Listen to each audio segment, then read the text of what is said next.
put themselves in a position to make the Final Four later on in the season. Of course, we had the opportunity to see Loyola take on North Carolina, and we've seen Hopkins on many occasions. What's the major differences between these two ball clubs?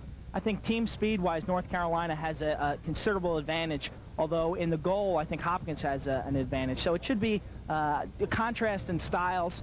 Carolina has dominated the series recently, but I think it'll be a great game. All right, how do you look at the goaltending? Of course, a young goaltender for North Carolina going at it against somewhat of a veteran now, has 1 year under his belt in Marcus. Well, Marcus has done a nice job lately. On the other hand, North Carolina has had problems in the cage this season. Rocco DeAndrea transferred from Rutgers. The last time he played on this field, he was in goal for Rutgers a couple years ago and gave up 18 goals in about 2 quarters. So his performance today is definite key for North Carolina. Only 2 starters remain from last year's North Carolina team, and of course the offense looked rather tentative against Loyola, but since that time they've come back to win 3 in a row. What do they have to do against the Blue Jays today? I think they've got to isolate the Wade brothers, Ryan Wade and Jason Wade, and I think they've got to ride the Hopkins clear and manufacture goals using their team speed and their athleticism. Of course, when you say tentative, you could also refer to Johns Hopkins last week against Virginia offensively.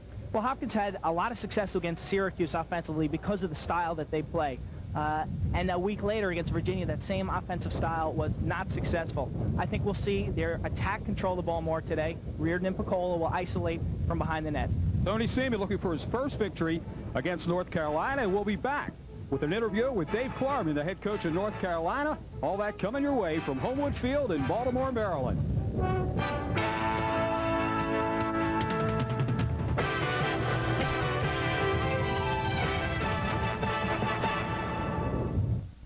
For the creators of the game, it was more than competition. It was a ritual of the spirit. For those who take the game seriously, there is only one place for sticks with custom designed and engineered pockets, protective equipment, team apparel, sportswear, custom clothing, and specialty items. Ullman Sports International. Visit our extensive showroom at 7 West Aylesbury Road in Timonium. We take the game seriously. They're always working on something new. That's why everyone who's serious about lacrosse plays with Sticks equipment. My mother uses a stick. With Sticks, you'll score more goals. Probably 1,000, 100,000, million. The people at Sticks know the sport. The lacrosse players. Lacrosse players? I think my brother Paul works at Sticks. Every goal he scored was Sticks. Sure do. Can't say any more about it. Classic television. Hogan's Hero. Green Acres. Arnold Zip. Who played him? Nobody. He was the pig. Remember Family Affair? Mr. French. I loved him. Really? He's attractive. Pete, Link, Jude. Okay, Ginger or Mary Ann? Ginger was a bimbo. Mary Ann. Mary Ann or Jeannie? Beechwood aged Budweiser. Jeannie. Crisp, clean, classic. Welcome back to Lacrosse 94. Quint Kesnick with Dave Klarman, head lacrosse coach at the University of North Carolina. Coach, early season you scheduled 4 very tough games, Syracuse, Loyola, and Princeton. Well, that was our opening 3, and then just to make sure we had a good test early, we went ahead and got Dartmouth, Duke, and Maryland, and they had Princeton there. We had 4 Division I programs in a 7-day span, and on reflection, that probably wasn't the smartest thing I've done as a head coach. But we have come to find out a little more about who our team is this year. So I think in the long run it'll benefit us, but it was our 6 days campaign, and we won the home contest. We just weren't able to defeat the Princeton Tigers over there in Norfolk, Virginia. Last season, North Carolina played for the national championship, lost with 8 seconds left, and you graduated a lot of seniors, including some excellent players. This year, the team's led by Ryan Wade, a USA World Team member. Yeah, that's always a pleasant memory, and I'm glad to keep bringing it up whenever I see you. Yeah, Ryan Wade's doing everything we'd hoped he could do. He's doing face-offs, playing good defense, getting goals, and surprisingly this year he's getting a lot of assists, and he's been a leader on and off the field, and we're very, very pleased with Ryan's performance to date. Your teams are known for their hustle and their team defense and their riding ability. Hopkins in the past has had problems clearing the ball. What are the keys to today's game? Well, we're going to try to ride Johns Hopkins as best as we can. I watched their improvement, though, from the beginning of the season to just now, and they're handling the ball much, much better on a shot clear. And that comes to, they had some new boys playing close defense, and I think now they've learned how to get the ball up and out and down the field with a lot less problems. But we're going to ride them. We're always going to try to hustle and play as hard as we can. We may not be the best stick handling team in the country, but we'll come after you and try and bring your game down to our level, which is ground balls. And if team defense wins it, I hope my guys are up to the challenge, because with Reardon and Piccola and Marr feeding these guys, I mean, that's a very, very potent attack. We got to get the ground ball at the face-off and keep Hopkins on defense for us to have success today. Thanks, Coach Klarman. Good luck today. And we'll be back after these messages.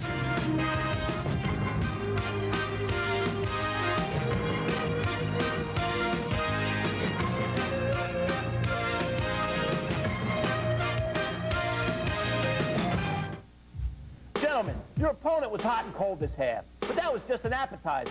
The next half is for the whole enchilada. I'll stake my reputation on it. You need to cut them up and eat them alive. Middies, you should be licking your chops. You're bigger than these shrimp. The attack has got to feed the middies.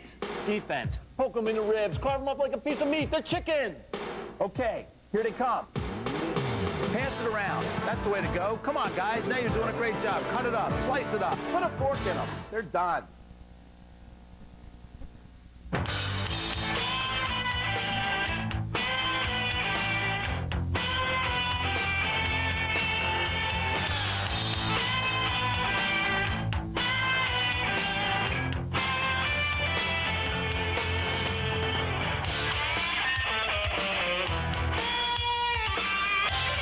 Gonna get in the game.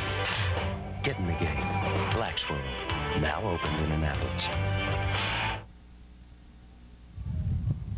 Welcome, everybody, to Homewood Field. We're talking with the head coach of Johns Hopkins University, Tony Seaman. Last week, Tony, we visited Virginia. What are your thoughts about that particular game?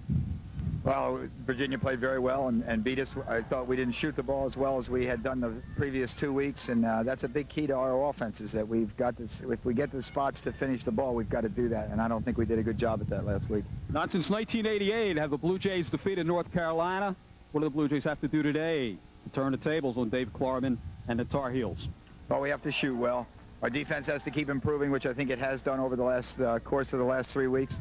But I think we've got to shoot the ball. We really got to finish it and put it by the goalie and in the net. And that's going to dictate the whole pace of the game and how it goes for us, really. The offense looked rather tentative against Virginia. Nobody went to the goal. They were doubling up on the wings, and no shots were fired from long range. Any changes that you foresee in the offensive pattern today? Maybe try to go from the attack a little bit more and see if Reardon and Piccola can get the job done a little bit more directly against their defense. But you know, Virginia played well, and the kid Ireland made some big saves, and we hit a lot of pipes, and those things happen. So all of a sudden, your offense doesn't look half as good. Whereas the week before at Syracuse, everything we shot went in the goal. Presents a lot of changes when you face North Carolina this year compared to last year. A lot of graduating seniors. What do you have in mind for the Tar Heels? Well, they're a lot like us, Howard. I think they're very, very young and inexperienced, and as each week goes by, they're going to get better. Unfortunately, they had to start with a tough Syracuse game up in the Dome, and then a really good Princeton team. And, you know, they've recovered from that. They've won their last 3 in a row, 3 out of 4. They're back. They need this game very much today. We need this game very much today. It's going to be a battle. You're looking for settled situations or fast breaks, something we didn't see last week against the Cavaliers? I think either way. You know, if we get a chance to run, we're definitely going to run. We're going to try to establish some tempo again and make our offense play well at the 6-on-6 half of the field. But if we get a chance to go, we're going to go. Jude Collins going at it against Peter Jacobs. That's one of the areas that certainly has sparkled for Johns Hopkins University. Yeah, we faced off well, but we're facing probably the second-best face-off team in the country, which is the Carolina boys. Both Ryan Wade and Jude Collins do a great job for them, and as well as does the Saunders kid. So they've got 3 kids, and they'll alternate them, and they all do a great job, and that's going to be a real question mark for us today. Third-year head coach Tony Seaman, best of luck today, trying to beat North Carolina for the first time since your days back at University of Pennsylvania. And we'll be back to Homewood Field for all the action.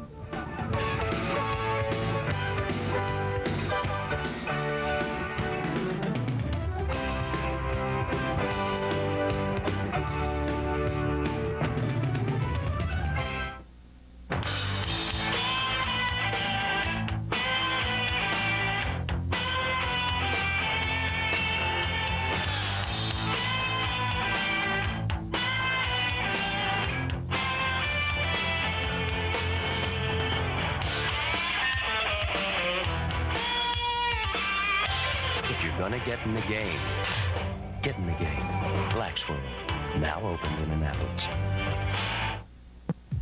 Gentlemen, your opponent was hot and cold this half, but that was just an appetizer. The next half is for the whole enchilada. I'll stake my reputation on it. You need to cut them up and eat them alive. Middies, you should be licking your chops. You're bigger than these shrimp. The attack has got to feed the middies. Defense, poke them in the ribs, carve them up like a piece of meat. They're chicken. Okay, here they come. Pass it around. That's the way to go. Come on, guys. Now you're doing a great job. Cut it up. Slice it up. Put a fork in them. They're done. We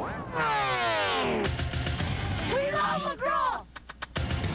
Because Lacrosse Magazine is a source for men's and women's lacrosse. Because I still love the game so much. Because every coach should be a member.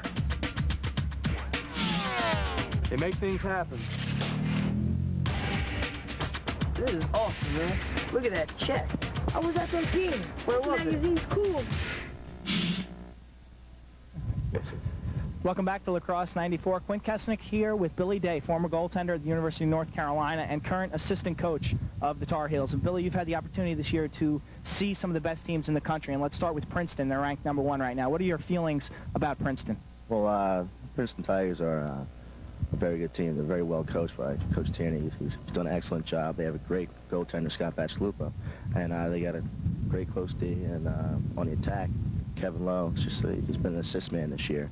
They're just an overall well-balanced team. Princeton right now with 11 first-place votes in the poll. Second-ranked team is Virginia. Hopkins lost to Virginia last week, 11-8, and you play them next week and then maybe again in the ACC tournament. What's it going to take to beat Virginia this year? Well, they're a very fast team, and it seems like every time we play Virginia, they get psyched up for North Carolina. I mean, they earlier in the season, they have tough loss Princeton, but whenever they play the Heels, they can taste the victory. I think we just have to play discipline. We have to run with them, and if they get up early on us for a couple of goals, then we just got settle down and play our game because they got some talent too. The number 3rd ranked team is Loyola College under Dave Cottle. You played them in the second game of the season at Loyola, and you lost by 2 goals. They're a well-balanced team. What are your feelings about Loyola? Well, it was tough coming off to defeat the Syracuse, and then having to go Loyola. It's a tough place to play. We've lost there the past three times we played there. They're a well-balanced team too. They got a good young goaltender, McGeaney, and they got some offensive power.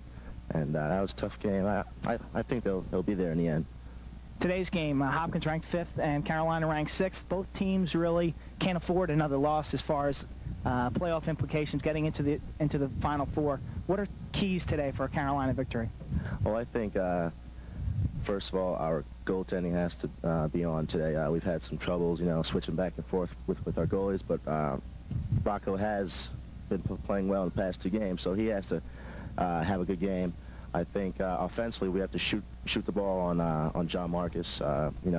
He's had some trouble in the last couple of games. So I think if we shoot the ball well, and if we control their attack, Nicole and Reardon, what can you say? They've been scoring. If we control them and just play our game, I think we can come out with a victory here at home field.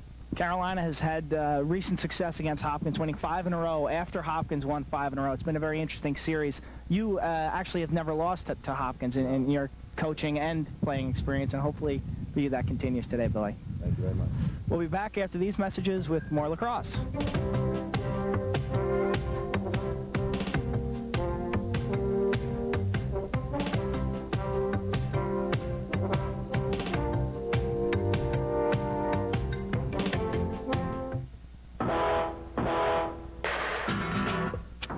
Working on something new. That's why everyone who's serious about lacrosse plays with Sticks equipment. My mother uses a stick. With Sticks, you'll score more goals. Probably 1,000, 100,000, million. The people at Sticks know the sport. The lacrosse players. Lacrosse players? I think my brother Paul worked at Sticks. Every goal he scored was Sticks. Sure do. Can't say any more about it. 1994 World Championships. Division I and Division III national championships. What do they all have in common? Warrior titanium handles. The Warrior titanium handle dominates the field of champions when compared to aluminum. Titanium offers the best strength-to-weight ratio and has no substitute for quality and performance. If you're ready to take your game to the next level, demand the original Titanium handle. Demand Warrior Titanium handles. Call 1-800-968-7845.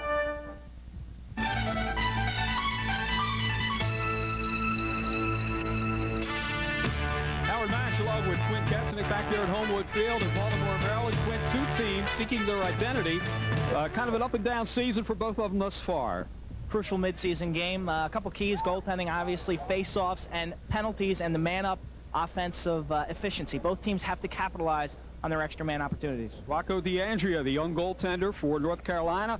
Jonathan Marcus should be put to the test today. Figures to be a high-scoring game, and, of course, the face-off's very important. Yeah, I agree. Collins and Jacobs is going to be an interesting matchup. Jacobs, taller, 6'5", 215 pounds, and Collins is a little on the short side, 5'9", about 160 pounds. So it's strength versus quickness. The North Carolina, after two opening losses, have won 3 in a row, going at it here at Homewood against Johns Hopkins University, and we'll be back with the opening face-off.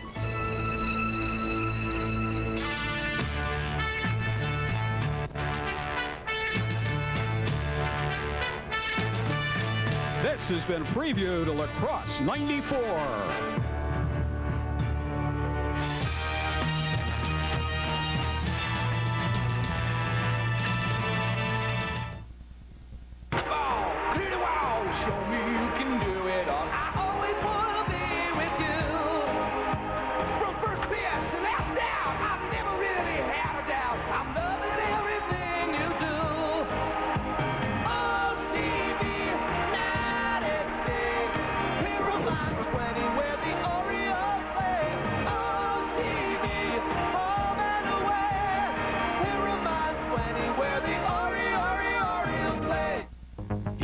Like to spend a few moments with Capital star Dale Hunter during the Caps playoff drive.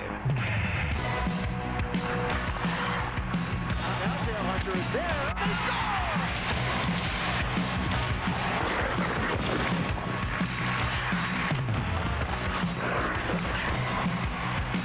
They Now the Islanders face an entire game with Dale Hunter and the Capitals. Tuesday night at 7:30, only on HTS. Fair warning. French called it lacrosse. For us, it was first a spiritual game given to us by a game between the animals and the birds. The ball is the medicine. It's always been the medicine, and it is what determines which side wins or loses. It's a game that's a legacy from our people to yours.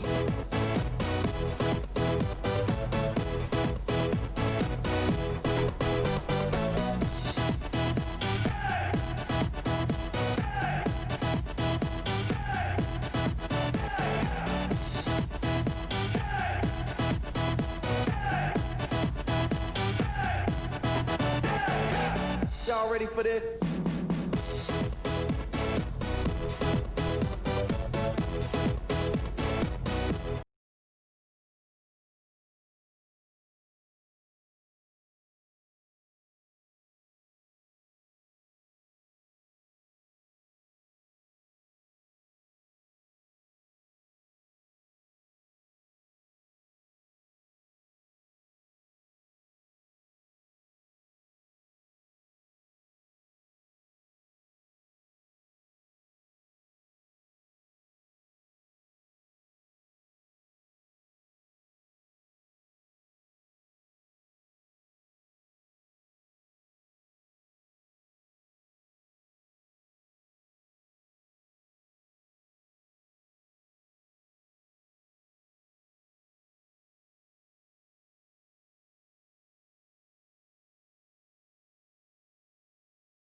Right here at Johns Hopkins University, as the Blue Jays will attempt to defeat the Tar Heels for the first time since 1988. It'll be the first time ever that Tony Seaman coach team has defeated North Carolina. That's right, Howard. In the late 80s, Hopkins defeated North Carolina 5 times in a row, ending in 1989 in the national semifinals. Since that game, it's been all North Carolina, 5 in a row. Coach Klarman has yet to lose to the Blue Jays. I think today, though, it might have a different end result. Last time these two teams met was at College Park Bird Stadium, where North Carolina won 16-10 to eliminate Johns Hopkins in a quarterfinal game. But as you mentioned, a lot of teams playing North Carolina notice the fact that they've graduated so many of their players from 1993. They have. They're still strong, and they're extremely athletic, a lot of team speed, and they have Ryan Wade, perhaps the best midfielder in college lacrosse. Let's take a look now at these two teams. They've played 5 games in this 1994 season. First of all, for North Carolina, goals per game, 14, and for Johns Hopkins, the same. Shots on goal even, goals allowed even. And you take a look at the extra man, University of North Carolina, 38% to 27 in face-offs, rather even, although Jacobs has sparkled for Johns Hopkins University. Yeah, Jacobs and Collins is going to be a very interesting matchup, and when Collins gets tired, Carolina has the luxury of bringing in Ryan Wade to take some face-offs. Well, Peter Jacobs taking over for Steve Vecchione. And now let's take a look at the top guns for both of these teams. First of all, North Carolina, Ryan Wade, 13 goals and 10 assists. And then we go to 8 goals and 10 assists for Langhoff. And then Jason Wade with 15 goals on 3 assists, and Jude Collins 9 and 6. The top guns for the North Carolina Tar Heels. The impressive stat there is Ryan Wade with 10 assists. He's really giving up the ball very well. And for Johns Hopkins University, Terry Reardon, the main gun, 22 goals. And, of course, Brian Picola, that's the dynamic duo. He's got 15. Marr, he's the assist man from behind. And then we go to Macon, 11 goals and no assists. So, obviously, they're looking for David Marr to feed from behind. Johns Hopkins got to get that offense kicked in a high gear. They were rather stagnant against Virginia last week. They were, but credit Virginia's defense. They did a great job neutralizing Picola and Reardon, and then taking away Milford Marchant and David Marr. For Hopkins to win today, the complementary offensive players, not Reardon, not Picola, the other guys have got to score a couple goals. Johns Hopkins trying to defeat North Carolina for the first time since 1988, and we'll be back with the opening face-off from Baltimore, Maryland, Homewood Field, the scene of all the action.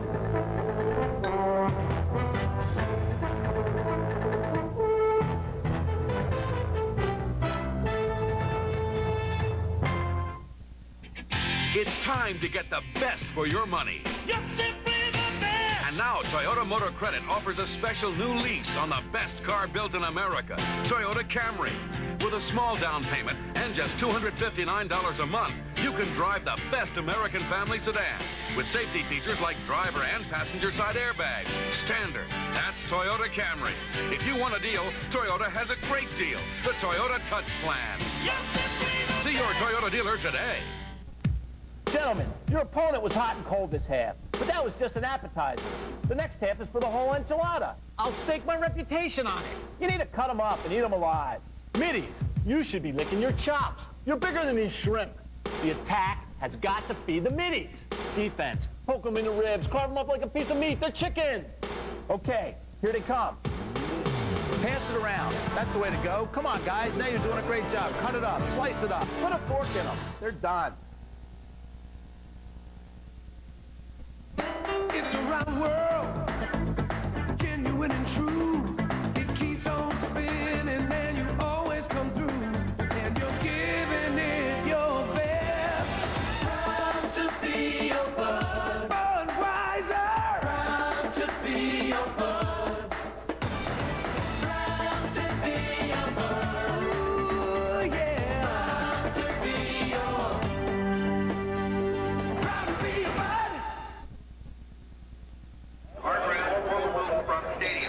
Homewood Field in Baltimore, Maryland. Welcome to Johns Hopkins University against the North Carolina Tar Heels out of the Atlantic Coast Conference. I'm Howard Mash. A pleasure to work along with Quinn Kesenick, four-time All-American, as we see the Blue Jays huddle around the third-year head coach, Tony Seaman. And Seaman has yet to defeat North Carolina as a head coach here at Johns Hopkins. Dave Klarman's team got off to an 0-2 start, but they've come back and won their last 3 games. Carolina beat Dartmouth 21-9, and then they beat Duke 23-9 and beat Maryland 12-7. Let's take a look at the starting lineups for North Carolina on the attack. It will be Langhoff, Carey, and Felter in midfield. Ryan Wade and his brother Jason Wade along with Spears. Defensively, Schreiber, Fox, and Brescia. And in the nets, a young goaltender, Rocco D'Andrea.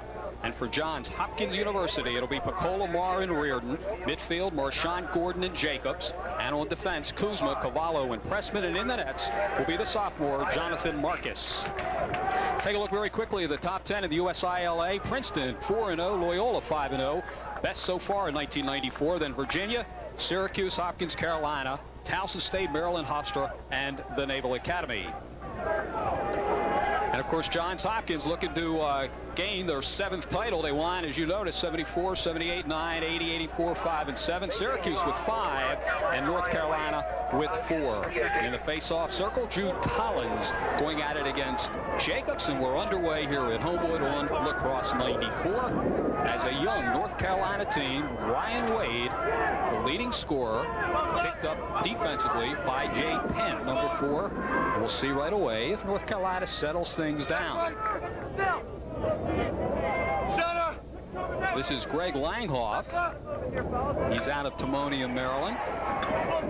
Man-to-man defense. Penn, a surprise starter for Johns Hopkins, number 4.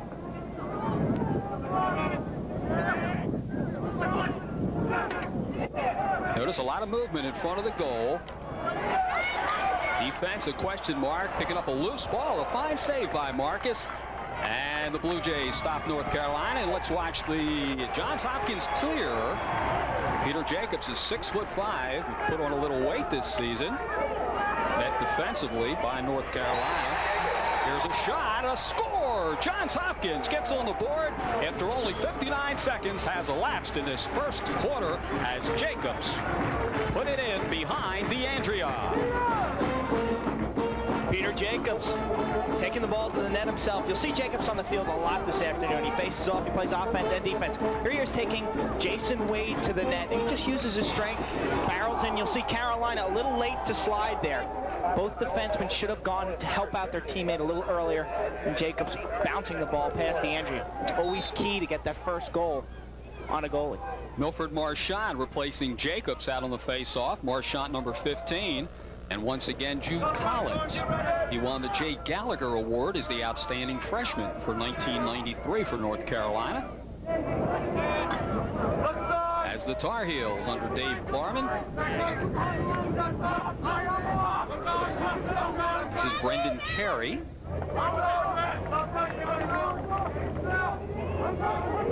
You notice North Carolina likes to start their offense from out on top. Kyle Durkee is number 21. A lot of congestion, as you notice, in front of Marcus.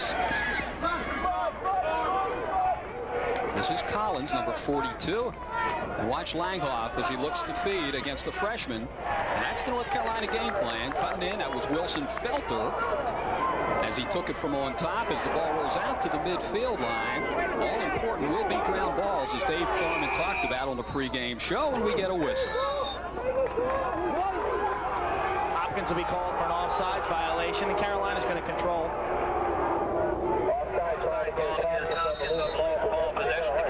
So very quickly, North Carolina going back on the attack, trailing in this one, 1-0, as Peter Jacobs. Fine poke check. Jay Penn for Johns Hopkins. He's a Phoenix, Maryland native, Loyola High School. Let's see if Hopkins looks the fast break. As the pass was intended for Reardon. Against Virginia last week, that's one thing the Blue Jays did not do, and that was get the fast break in high gear. They settled things down and were stopped offensively, and head coach Tony Seaman wanted to get it going early in this one. Well, David Marr made up his mind on that last play before looking. UNC leading 11-10 gives you an idea how competitive it's been, although North Carolina has won every game since 1989. And now the Blue Jays looking at a fast break. Bresci delivered the check against Reardon, the leading scorer for Johns Hopkins. Now North Carolina going on the attack. This is Collins.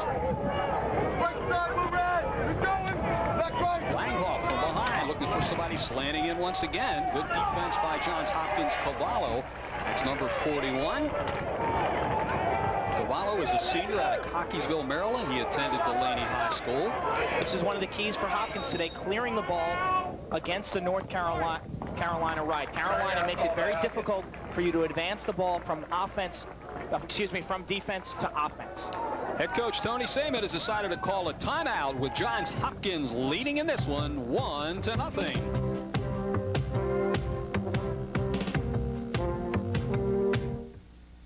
A friendly warning about the ultimate meat combo pizza from Pizza Hut. You know, this pizza changed my life. A meat taste so big, everything else will seem small. I used to love a thick, juicy steak. Now it seems like a little hors d'oeuvre. Big, thick slices of pepperoni. 2 kinds of Italian sausage. And burgers taste downright microscopic. This taste is so big. It even makes my whole herd of prime beef seem mighty puny. The ultimate meat combo pizza. Get one for $8.99 delivered. Any second medium for $5 more. They're always working on something new. That's why everyone who's serious about lacrosse plays with Sticks equipment. My mother uses a stick. With Sticks, you'll score more goals. Probably 1,000, 100,000, million. The people at Sticks know the sport. They're lacrosse players. Lacrosse players? I think my brother Paul works at Sticks. Every goal he scored was Sticks. Sure do. Can't say any more about it. Take a look at this missed opportunity now by North Carolina. You'll see the feed in front by the attackman behind the net. Marcus with an excellent play there, deflecting the ball on a little defense in case the ball got through. At number 22 was Wilson Felter, who's a senior out of Baltimore, and he attended the Friends School as we watch Johns Hopkins. They've had some problems with the clears. Wilfred Marchand with a spin move. Notice how quickly North Carolina's back to defense. Rocco D'Amelia, the netminder, out of Yorktown Heights, New York, for North Carolina. He and Greg Lehrman were in a battle for the goaltending job, and D'Amelia has played very well, allowing less than 9 goals over the last 3 games. Yeah, they had an early season goalie battle. I'm talking to Coach Klarman before the game. He's confident in DeAndrea right now. He's outplayed Gary Lehrman in practice and deserves to start. So DeAndrea, an economics major, as he works to clear. That's Shriver, number 27. Kevin Reichard, second midfield, out there now for Dave Klarman. Jason Pressman with a poke check, number 47 for Johns Hopkins. This is Carey going at it against the freshman Kruger. And that effort was saved by Marcus, as you noticed. Chris Hall, the senior, let fly in transition. Johns Hopkins looking a fast break. This is Colbert. Over to Marr. Caballero out there for the first time at 5'6", 150 pounds. He likes to operate off the left and right side. And Picola, the second leading scorer, to the right wing. That's number 9. This is where Hopkins wants to get the ball to Picola and Reardon. Last week, the midfielders did the majority of the dodging. Coach Seaman really wants to get Reardon and Picola into the offensive game plan. Billy Evans, a freshman out of Baltimore, Maryland, in tandem with Cavallo. And now a spin move. Caballero, a shot and a score! Johns Hopkins with her second goal in this one as Caballero does a 360 off of the right side of DeAndrea. And it's now the Blue Jays 2, the Tar Heels of North Carolina nothing. This is vintage Todd Caballero. If you remember last year, the first time these two teams met, we saw Caballero score 3 goals. And right there is the best roll dodge in college lacrosse. Caballero, only 5'6", 150 pounds. But watch the quickness there. Comes in and does a nice shot reaching around DeAndrea. Carolina's defense has got to help out, slide to Caballero, and deliver a body check.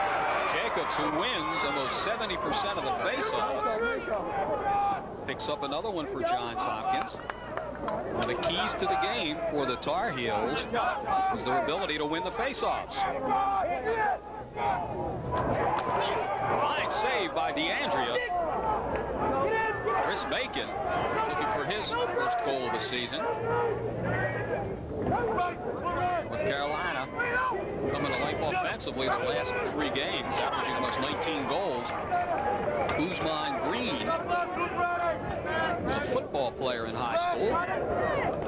This is Langhoff going at it against Kuzma, the freshman, number 3 for Johns Hopkins. There's a shot and a score. It's the third time that Wilson Felter has looked for the feed from behind, and that time he connected, and North Carolina gets on the board. It's now 2-1, Johns Hopkins leading in this one. Wilson Felter, nice goal on the feed. Felter's got 8 goals. You'll see the feed from Langhoff right in the stick. Decent defense there by Pressman, and Marcus actually gets a piece of the shot, but Felter gets the goal, his 9th of the season. So we'll keep an eye as this game progresses. That has been the name of the game offensively for North Carolina as they started their attack from behind and have had cutters going to the goal. That time they connected as Felter cuts the Hopkins lead in half at 2-1 with 8:56 left in the first quarter. So the Blue Jays winning another face-off. Making a junior out of Baltimore, Lieutenant Gilman. It's Nicola, number 9, and behind Marr. Notice how Johns Hopkins tries to spread it out offensively and get the middle open and isolate with Nicola. He loves the bull dodge. Virginia double teamed last week, and that stopped Johns Hopkins from coming in off of the wing. So it's interesting to see what Dave Klarman does defensively.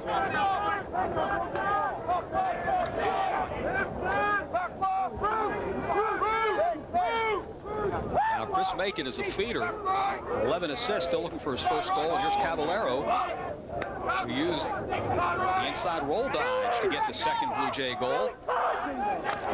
Reardon. That was DeAndre who makes a fine save. That was a nice save. Carolina right now switching between defenses. They're playing man-to-man and now switching back into his own. Billy Evans.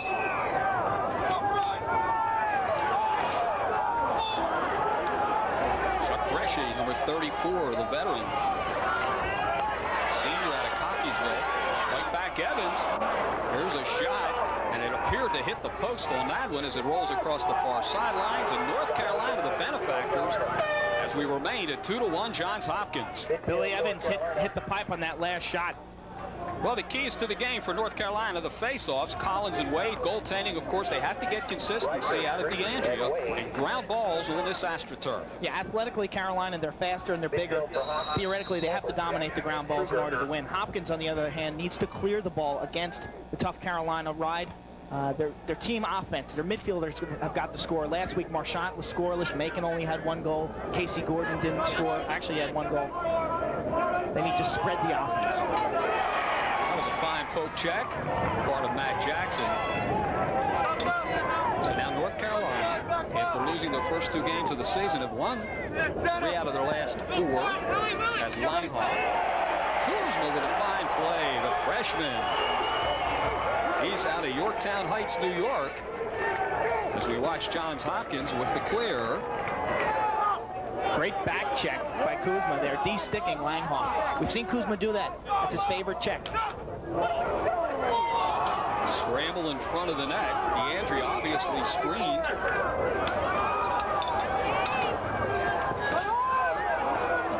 Well, ground ball's a key, and Bresci picks it up for North Carolina. Chuck Bresci, the veteran on defense for Carolina, the lone remaining starter from last year's runner-up team. Carolina graduated 2 first-team All-Americans, Alex Martin and Greg Paradine. Well, if you're wondering why the Carolina player was rushed to get it out of the box, he had to do so in 10 seconds, and that time, Steve Schreiber, the junior, just throw it out to midfield. Take a look at this back check. You'll see Kuzma reach behind the back there. Great check, de-sticking Langhoff and then picking up the ball. That's the most embarrassing play. And here's the hit on the clear by Brian Picola. Picola's a very tough attackman. Likes to scrap, likes to mix it up. So now Johns Hopkins leading in this one, 2-1. A little under 6 minutes left in the first quarter. Howard Nash along with Quint Kesenick on Lacrosse 94. And that shot was stopped again. So you notice the way the midfielders are letting go long range, something they did not do against Virginia last week. Well, DeAndrea looked sharp. We had an opportunity to televise the Loyola Carolina game, and I thought he played average, inconsistent at times. He'd make a brilliant save and then let in a shot that he should have had. So far today, he's making the necessary saves and throwing consistent outlet passes. The economics major, number 2, DeAndrea. This is Ryan Wade, part of the brother tandem with Jason Wade.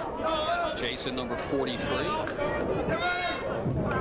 This is Jacobs defensively. A shot and a score. A vicious drive. Propelled over the left shoulder, and North Carolina comes right back at the homestanding Blue Jays. It is now 2 apiece at Homewood Field in Baltimore.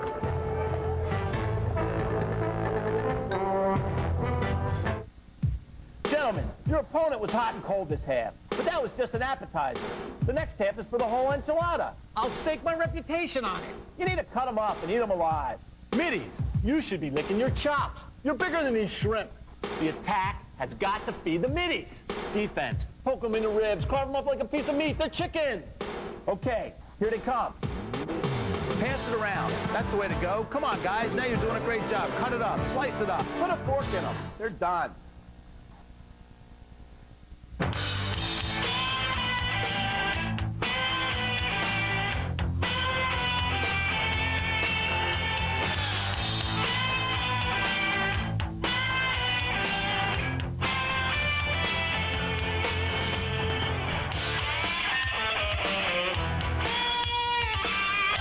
If you're gonna get in the game, get in the game.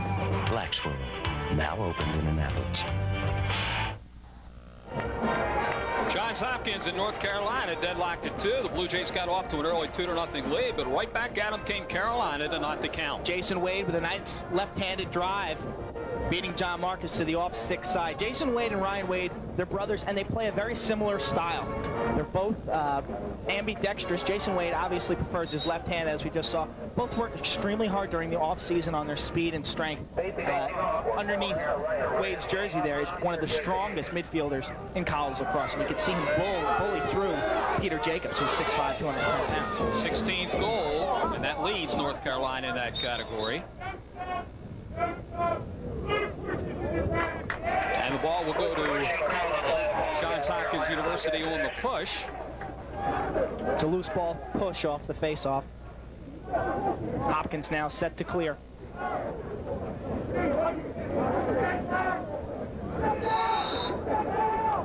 It's Carmen Cavallo, as this has been one of the trouble spots for Johns Hopkins. Jonathan Marcus, 6'1", 190-pound sophomore goaltender out of Lynbrook, New York. And now Kuzma, who is a freshman. Fine poke check. That was Brendan Carey. It's a 2-on-2. The defense quick to get back. And now North Carolina has a chance to go and take the lead for the first time in this one. Those clearing mistakes will kill you in a close game like this. You cannot afford to give Carolina second and third chance opportunities. Ryan Wade, the leading point producer, is stopped by Marcus. That's Cavallero now. And they'd like to get a one-on-one opportunity as Cavallero met defensively by Jason Wade, number 43. And now Shriver is on Brian Piccola. Now, Piccola went to the goal late in the game against Virginia, and that's his style of play, and a wrap by Shriver. Sloppy Claire all alone in front of the net would have been Reardon had he picked up the ground ball. So a missed opportunity for the Blue Jays. And now North Carolina looking a fast break for the first time in this one. That was stick checked by the outer defense, something Virginia did with great proficiency last week against Johns Hopkins, as Timmy Colbert has it. Hopkins 0-5 since 1990 against North Carolina. Tony Seaman has yet to defeat the Carolina Blue as the coach of Johns Hopkins University. So now North Carolina, it's a 4-on-3 as we watch Carolina's offense.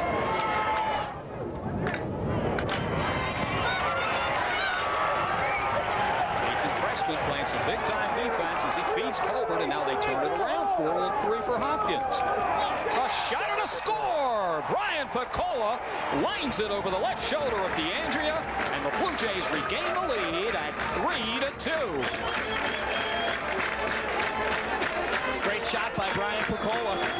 He loves to operate off to the right-hand side of the goalie, about 8 to 10 yards. Here's the fast break. Here's Colbert feeding David Marr, who takes his time with that. Piccola steps towards the cage and fires it past DeAndrea. That's a very tough save for a goalie. Here's the assist by Marr again, the other angle, and Piccola just rifling it. He's got excellent accuracy. So Piccola, who also lettered in soccer when he was in high school, Oceanside, New York native. He attended Oceanside High School and gives Johns Hopkins a 1-goal advantage as the Blue Jays go in the attack once again. Ground ball is so very important as Peter Jacobs is manhandled as the flags fly, and Hopkins will have an extra man opportunity. That's going to be a slash on the head by North Carolina. Number 23, Darren Sweeney, really clocked Peter Jacobs on top of the head, and Hopkins will have a man-up opportunity now for up to 1 minute.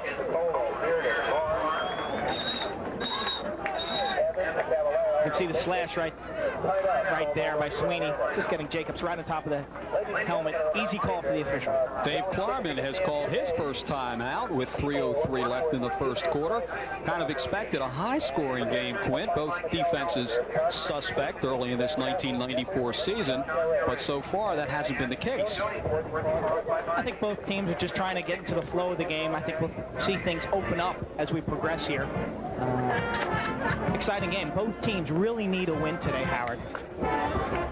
Well, as you take a look at Johns Hopkins in the 80s, in 1989 at University of Maryland, Hopkins defeated North Carolina 10-6, but from then on it was all North Carolina, 16-10, 6-5, 11-10, and 11-10 back in 1987. It's been a series of streaks right there. You can see in the late 80s how Hopkins won all those games. Now in the 90s, Carolina has won 5 straight. So it's been 5 for Hopkins and now 5 for Carolina. 11-10 overall. North Carolina has the edge in the series. And of course, last year at College Park, it was 16-10, and North Carolina then went on to the finals. Brian Piccola, Hopkins attackman, has done a great job. He injured his ribs last year. Quint missed half of the season, and when we saw the games early this year, he was a little tentative in going to the goal. Well, he hurt his ribs this fall and has been slow to come back, but he presents a lot of problems to cover.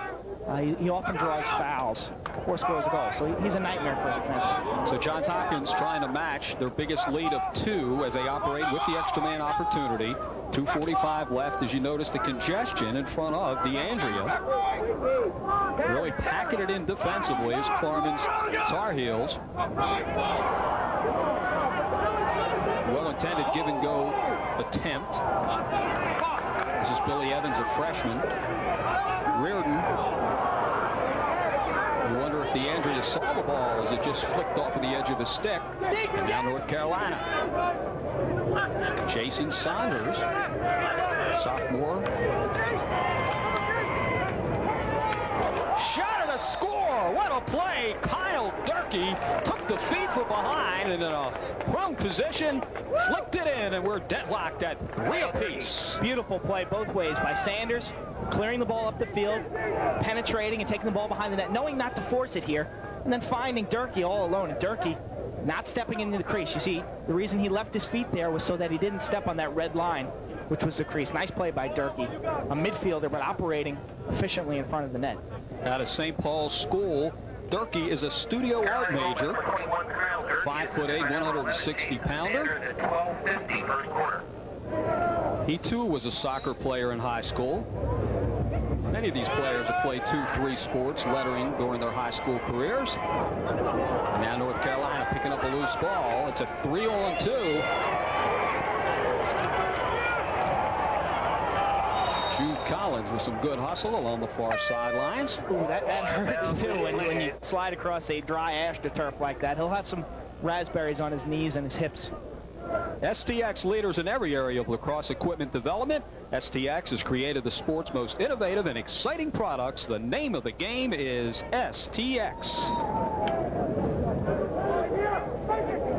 Number 44, Marcus, the goaltender, attended the same high school as Quint Kesenick, Lynbrook.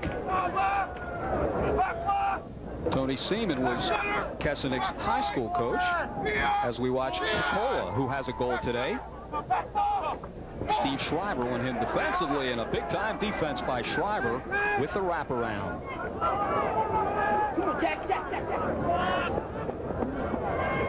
Now North Carolina. This is Ryan Wade, leading point producer. When they doubled up on Wade, Johns Hopkins nearly got burned for the effort, all alone off of the right side, but the pass didn't find him. Hopkins now attempting to clear. Carolina's ride is so difficult because of their hustle. They cover the field. They make it tough for you. This is Ryan Cummings seeing his first action in 1994, number 1.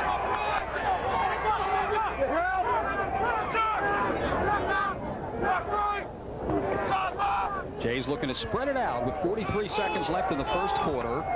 Tied at 3. Hopkins has never trailed in this one. As we watch Reardon, the leading scorer for the Blue Jays. Kruger, a freshman, and a save. DeAndrea trying to beat Rocco DeAndrea high. And now look for North Carolina to fast break. This is Wade. Off to the right side again when they double teamed. The Blue Jays took a chance, but the pass missed connection. Wade has 10 assists this year. He's done a nice job at distributing the ball because everyone is so conscious at stopping him. The problem right now for Carolina is the guys are not handling his passes. Warner Kruger, a freshman, making a freshman mistake as time runs out in the first quarter. And at the end of the first 15 minutes of action, it's North Carolina and Johns Hopkins University deadlocked at 3 apiece.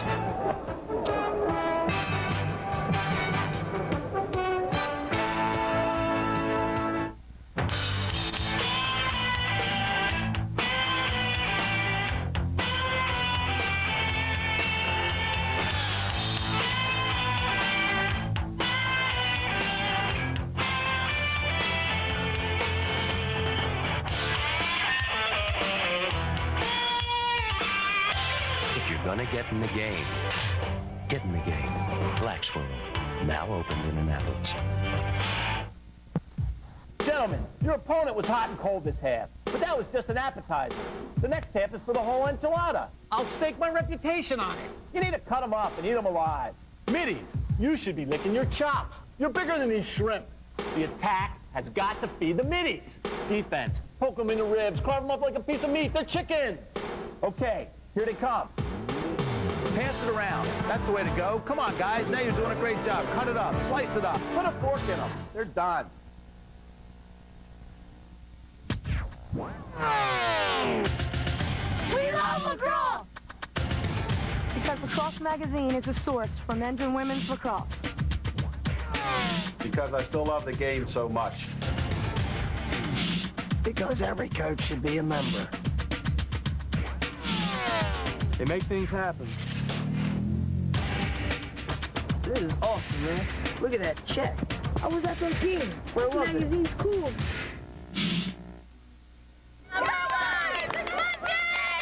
Some of the crowd here in Baltimore, Maryland. Homewood failed to say to today's North Carolina Tar Heel Johns Hopkins University game. Howard Mash along with Quint Kesenick.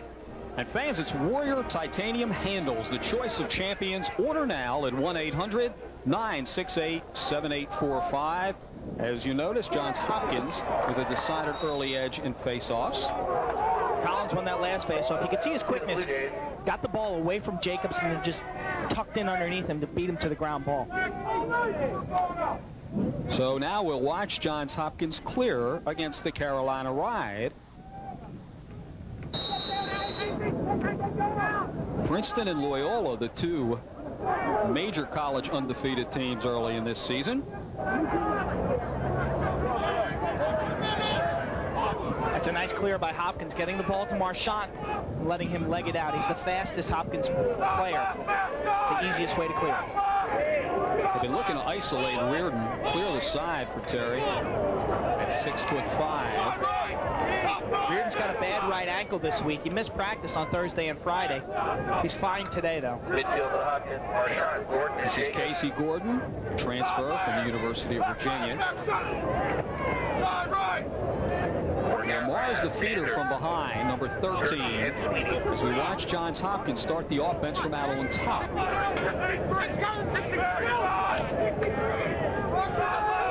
See how they clear the side to let Reardon, using his size, against a smaller defender.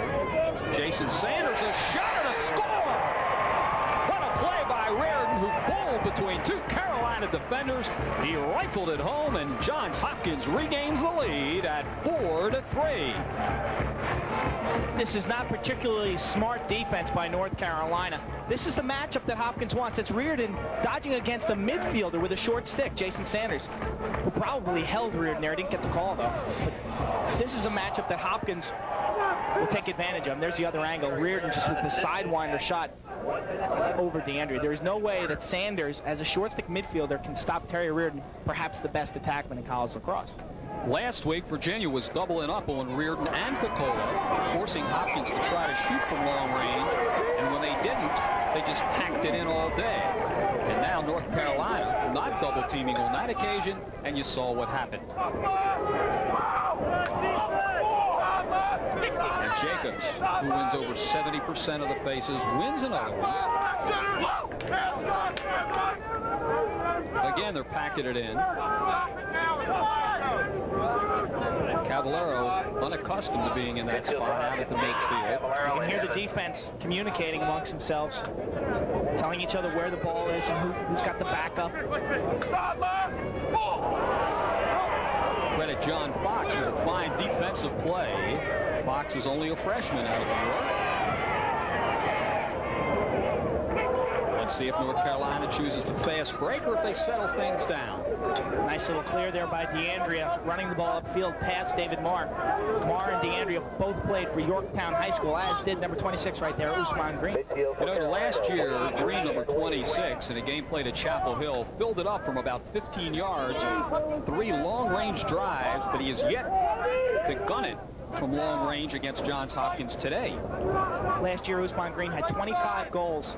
Most of his goals, though, were as a crease midfielder. He has problems creating his own shot. Last year, with the success of North Carolina, he was put in position inside to score a lot of easy goals. A shot and a score, fine individual effort by North Carolina. That was Jason Wade, the sophomore, and we are deadlocked once again at 4. That first midfield's extremely tough to stop. You've got Usman Green, Ryan Wade, and Jason Wade right there with his 17th goal of the season. It's a left-to-right move, just leaving Macon in his tracks and beating Marcus to the far side. Jason Wade showing a little diversity right there, using his right hand. He's predominantly known as a left-handed player, and I think Macon was trying to stop his left hand, and he capitalized. So North Carolina has never led in this one. They trailed by 2 at 2-0, came back. Hopkins made it 3-2. Carolina back. Hopkins 4-3. And North Carolina right back at him. We're deadlocked at 4. This is Bresci, the senior.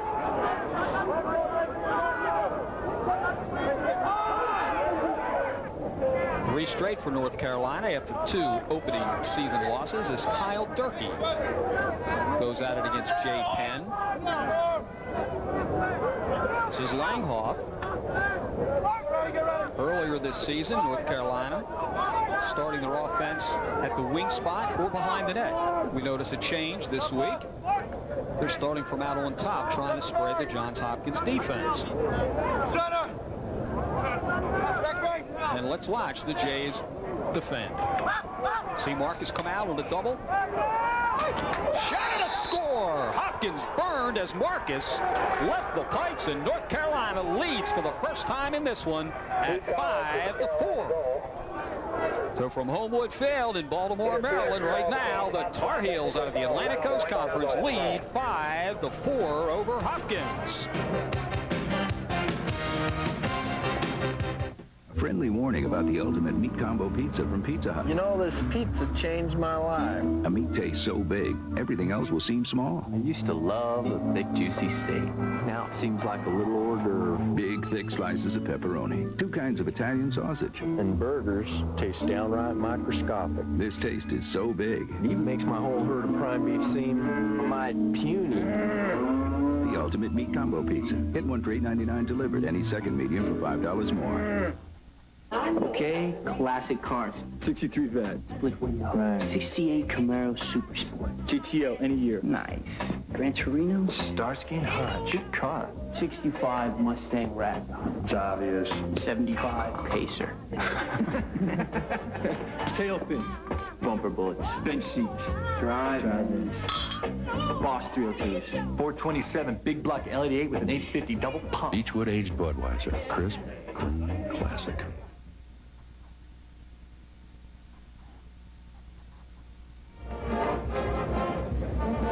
Homewood Field in Baltimore, Maryland.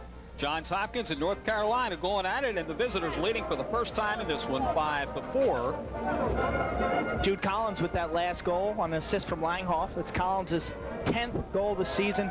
He's from Alexandria, Virginia, which 10 years ago probably didn't even have a high school lacrosse program down there. But as lacrosse is spreading now, we're seeing more players coming from obscure places like Virginia, Colorado, Michigan, and even Florida.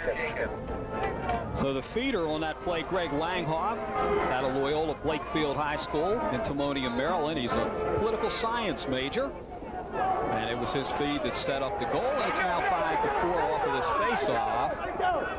Give it a horn, it's white ball. Johns Hopkins will have possession. You see both sidelines. Both Hopkins and North Carolina have excellent coaching staffs. Dave Klarman has 3 assistants, Chip Mayer, Billy Day, and Robbie Russell.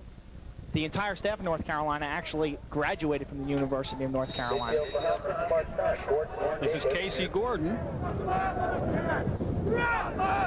And Jason Wade off to the left side.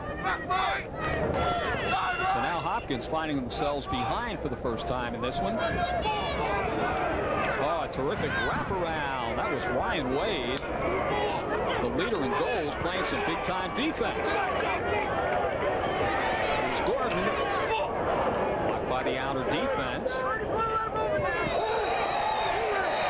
Interference call against Rocco DeAndrea. Once your player scoops the ball there, you're not allowed to make contact with the opponent.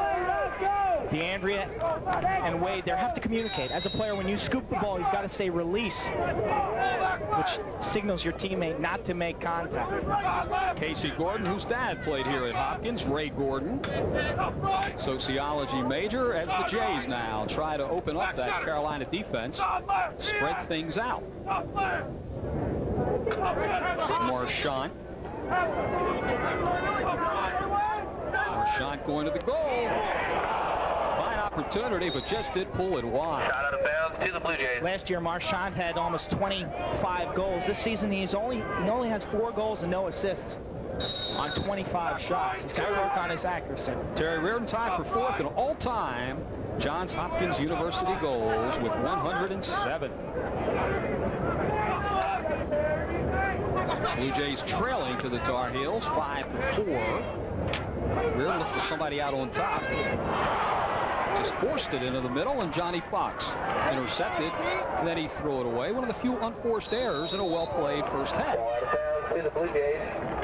Nice pickoff there by Fox. Reardon really forced that in, and Carolina historically has excellent defensemen who can pick off passes. They make it very difficult for you to exchange the ball between teammates. We saw a lot of that last week against Virginia, where their defense picked off a lot of passes.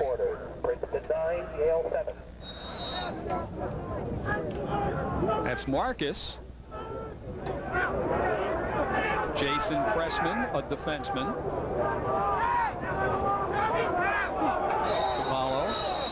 Hopkins will be called for an offsides violation. Pressman crossed the midfield line, and on the far side of the field, the midfielders have got to know to stay back. You need 4 players on your defensive half of the field at all times. North Carolina out on top, blocked by the outer defense as they look to fast break. Ground ball so very important. one of the keys to the game as Langhoff picks it up for the Heels. The Tar Heels will go on the attack with 9:07 and counting in this second quarter, leading 5-4. Brendan Carey, number 9, out on top for Felter, and his shot and a score. North Carolina blazing from the outside, and it's now a 6-4 game, the largest lead for North Carolina thus far. Wilson Felter with a great shot there. I had no idea that Felter had such a crank. 6'1", 185 pounds. Watch this right-handed shot from about 12 yards on the run. Just beating Marcus right up in the corner. That's where you want to shoot it. Take a look at this angle. Pretend you're in the cage there. And that ball does come pretty fast out of there, especially out of traffic when a player's moving. It's extremely difficult to pick up the ball. Excellent shot by Felter. His second goal of the game. Sports medicine major is Felter. Perhaps will come to work with Towson Sports Medicine, one of our fine sponsors. As Jacobs has it for the Blue Jays, as suddenly the offense has gone totally asleep in this one after opening up very quickly a 2-0 advantage. Now, this is the first time we've seen Jacobs behind the net this afternoon, so it's another offensive set. This is the set that Hopkins had success against Syracuse. Syracuse defensively very slow to slide. Now we see North Carolina shifting into their zone defense. This is Casey Gordon on the end line. Casey can play both attack and midfield. Goes at it against Reinhardt. Oh, what a fine wraparound. Darren Sweeney, number 23, knocked it off of one of the Blue Jays. And now North Carolina playing tremendous lacrosse both ends of the field. It's netted them possession and a 2-goal advantage. Darren Sweeney, 2 excellent plays so far in this game. A nice check there. And earlier he had a great ground ball. He's from upstate New York, North Carolina. Certainly a national program when it comes to recruiting.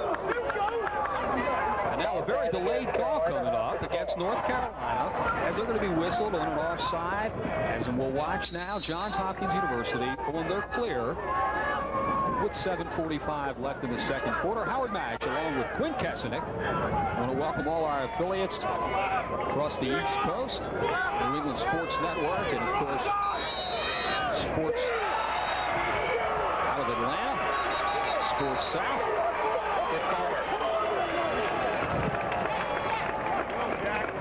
As this call will go against Johns Hopkins. Timmy Colbert drove to the net and shot and actually scored. As he was driving to the net, though, you can hear the whistle. Hopkins is offside right now, and the whistle blows about right here, but Colbert continues to the net, shoots, beating DeAndrea. A lot of the players had stopped there because of the Hopkins offsides. That's a penalty that could come back to haunt the Blue Jays. All right, here's Jude Collins. Macon has got him defensively. See how they clear the side.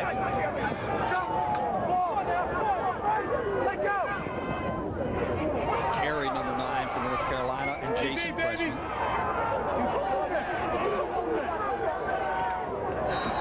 Nice check by Pressman. Nice wrap check. At halftime, you'll see Quince Hughes, and I'll go over some of the checks, and that was Jason Pressman there with a wrap check. Pressman is a player who has really improved in his 2 years here at Hopkins, and a lot of that success, I think, comes to his work in the weight room. He's the strongest player on the Hopkins team. In fact, he's one of the strongest students at Johns Hopkins University, and he has taken his work in the weight room, and I think he's gotten confidence and applied that to the field now. And last year he was hardly played a second, and this year he's a starter, and he's doing a fine job. Former All-State high school football player, political science major, number 47 for Johns Hopkins, as the Blue Jays try to regenerate this offense. Opened up 2-0, but been outscored 6-2 since, with 6:34 and counting in the second quarter. See the quartet of defenders now in front of DeAndrea, forming a box. Hopkins looking to spread it out. Reardon, and his stick was checked from behind. Shot out of bounds to the Blue Jays. You can hear Rocco DeAndrea right now calling. First thing a goalie's got to do is call where the ball is. Not all the defensive players can see where the ball is, so they listen to the goaltender. Second thing the goalie is calling is who's got the help, who's got the backup if the defensive player has a problem.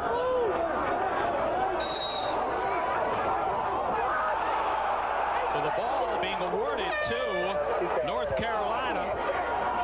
And you hear what the home-standing Blue Jay crowd thinks about the call. They say it was deflected off of one of the Blue Jays, and now North Carolina leading by 2. That's the largest lead either team has enjoyed thus far.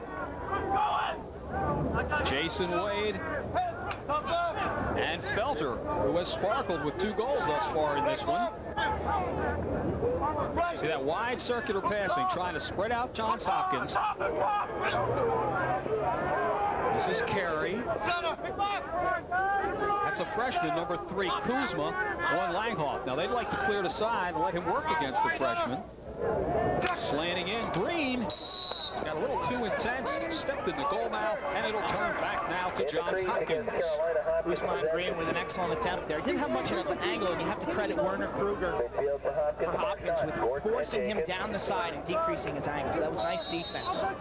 Let's watch Johns Hopkins. They have yet to fire it from the midfield, the top of the box, to loosen up.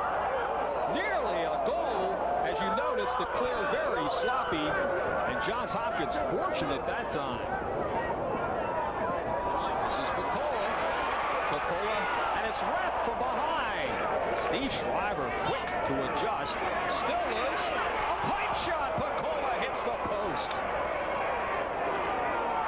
And a flag thrown. Johns Hopkins, Marchant will be whistled off on that one.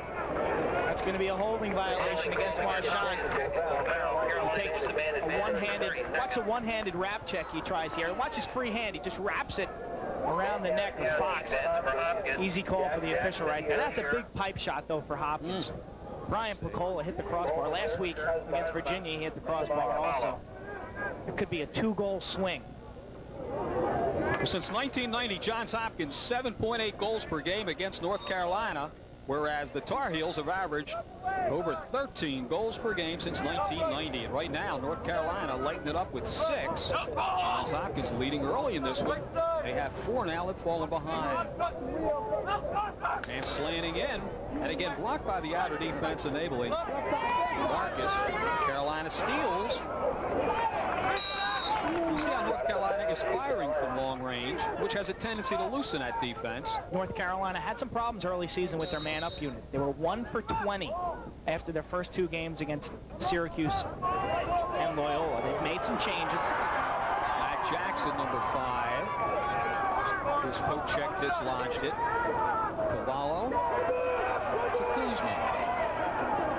Avoiding Usman Green.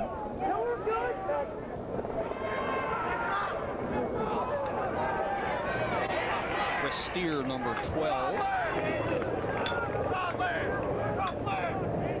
Let's see if Hopkins is able to fire it from out on top. As we see Gordon met defensively by Jason Wade. There's Marchant.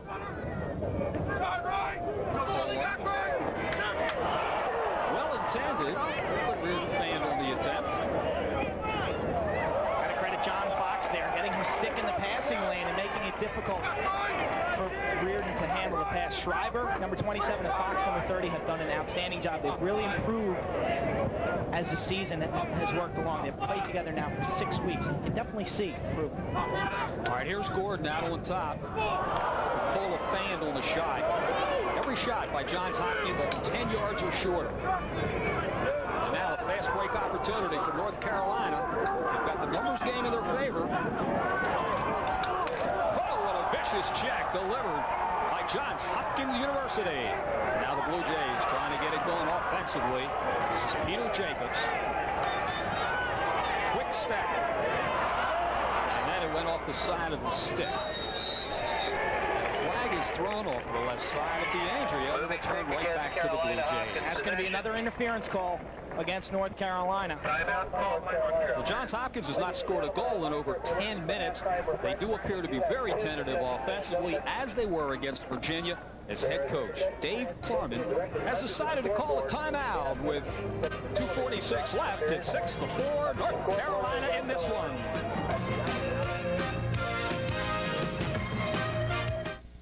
Gentlemen, your opponent was hot and cold this half, but that was just an appetizer.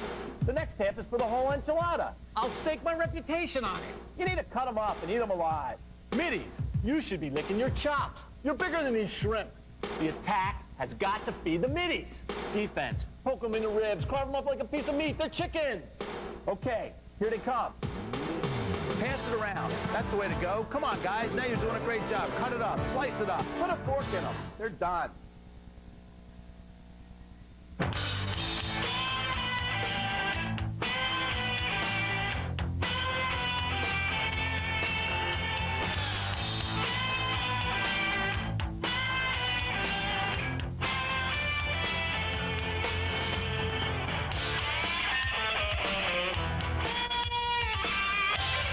Gonna get in the game.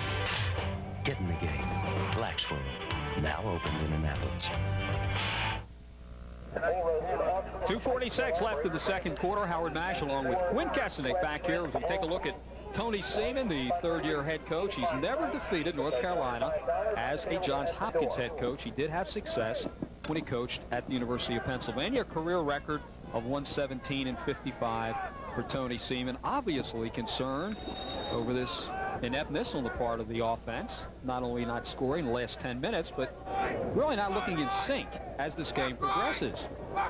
As we watch Reardon.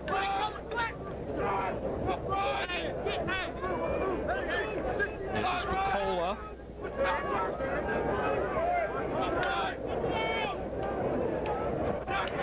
Give and go shot and a score, and they're going to wave it off. Apparently, we still haven't gotten the official call yet. Originally, he was about to raise his hands as if it was a Blue Jay goal.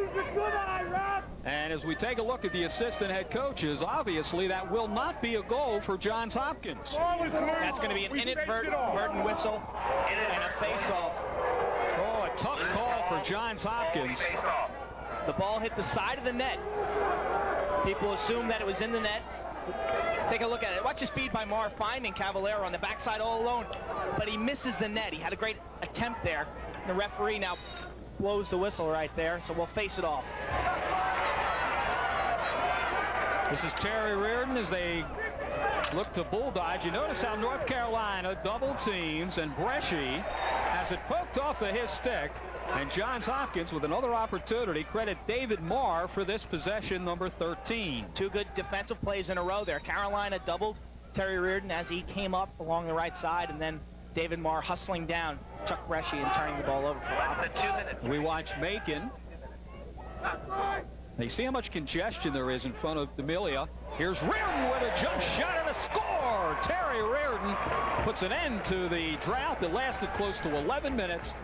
Beating DeAndrea low left, and it's now 6-5. North Carolina up by 1. Nice offense by Hopkins. Take a look at it. You'll see the feed inside. Jump shot, Terry Reardon, right in the corner. Credit, nice pick play inside. Here's the other angle. Reardon with a little hang time there, beating DeAndrea to the off-stick side low. Very tough save. Well, we reflect back on the fine play made by David Marr, who poked the stick of Bresci, enabled Johns Hopkins to maintain possession, and that was a catalyst more than anything to that goal. That goal was assisted by freshman Billy Evans. Jude Collins off of the face. Marcus making a save. 1:37 left till halftime. Let's watch the fast break opportunity for Hopkins. Oh, another pipe shot. Can you believe it?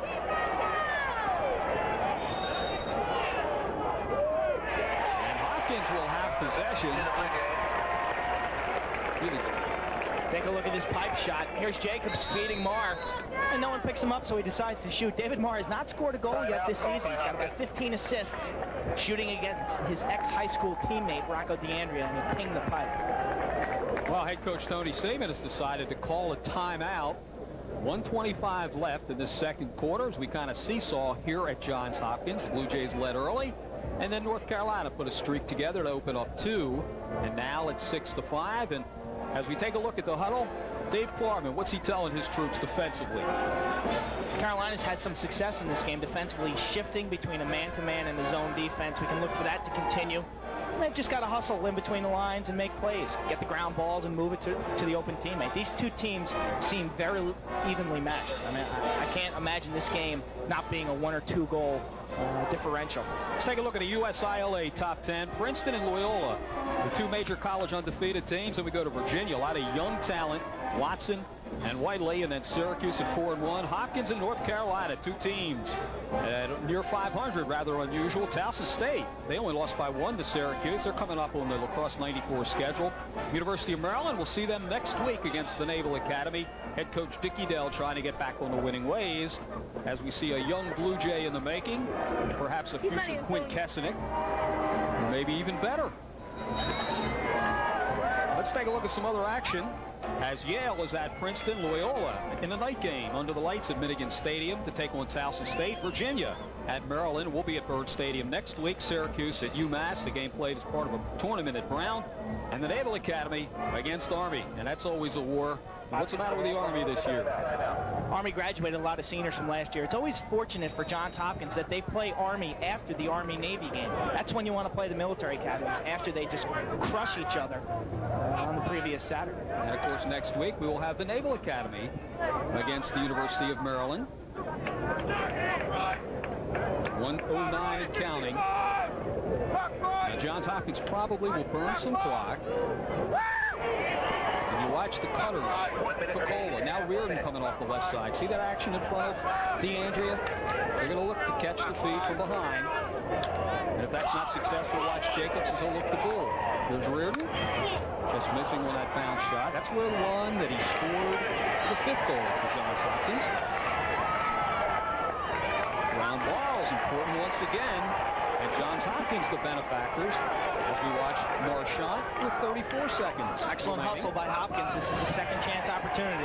Here's Gordon. A bounce shot and a score. The first time Hopkins has put it on the ground in front of DeAndrea. And we are deadlocked at 6. Big goal by Hopkins. Now watch this bounce shot. It's probably one of the slowest shots we've seen all year. DeAndrea gets a little shoulder to it, but the ball trickles up into the corner of the net. Perfect placement by Casey Gordon. Credit that goal, though, to the hustle of Milford Marchant and Casey Gordon working, generating the turnover and getting a second chance opportunity. We have not had very much rain this past week, so the AstroTurf harder than it has been the first 4 or 5 weeks of the season. As Jacobs winning another face-off. Over 70% for Jacobs this season. Of course, last year, Steve Vecchione sparkled for Johns Hopkins off the face. And now, 17 seconds until halftime. There's the spin move. A shot. And it hit the pipe.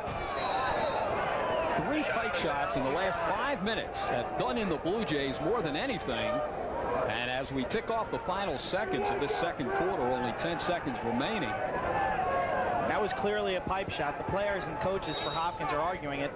You can clearly see that the ball hit the pipe. It's Cavallero on his roll dodge. Beautiful move. All right, North Carolina now trying to do something with it, but that's it. We have reached halftime.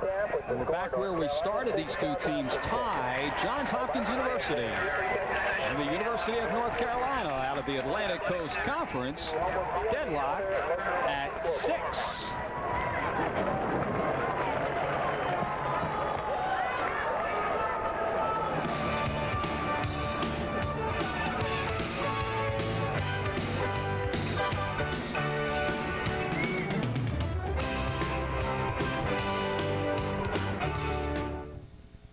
If you're a serious golfer or just looking for some fun for the whole family, you'll want to check out Nighthawk Golf Center. Yes, it's a driving range, batting cage, and a miniature golf course with a pro shop and a golf school, too. Nighthawk features a lighted driving range with a sand trap and a putting green, a high-tech teaching facility with PGA and LPGA pros, and a discount pro shop where you can try your clubs before you buy. Nighthawk Golf Center on Route 3, just north of Crofton. It's a family fun center. When it's your home that's down and time's running out, don't foul out with others. Go with a superstar. John C. Dorsey Plumbing and Heating. For nearly 50 years, John C. Dorsey has led the league on all your home repairs. Open 24 hours a day, 7 days a week. John C. Dorsey is a name you can count on. Call 927-7100 for a free estimate. That's sure to score on all your commercial and residential needs. You're always in the game with John C. Dorsey Plumbing and Heating. Here's what it's like to spend a few moments with Capital star Dale Hunter during the Caps playoff drive. Now Dale Hunter is there, and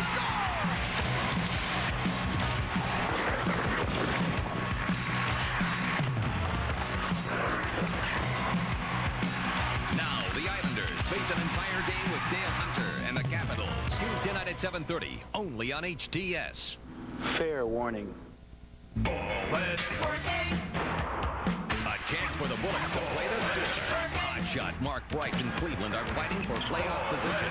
Now Hughes and the gang can have a shot to shoot down the Cavaliers. Watch the Bullets work for a win against Cleveland Friday night at 7:30 on HTS. You're watching HTS, a Prime Network affiliate.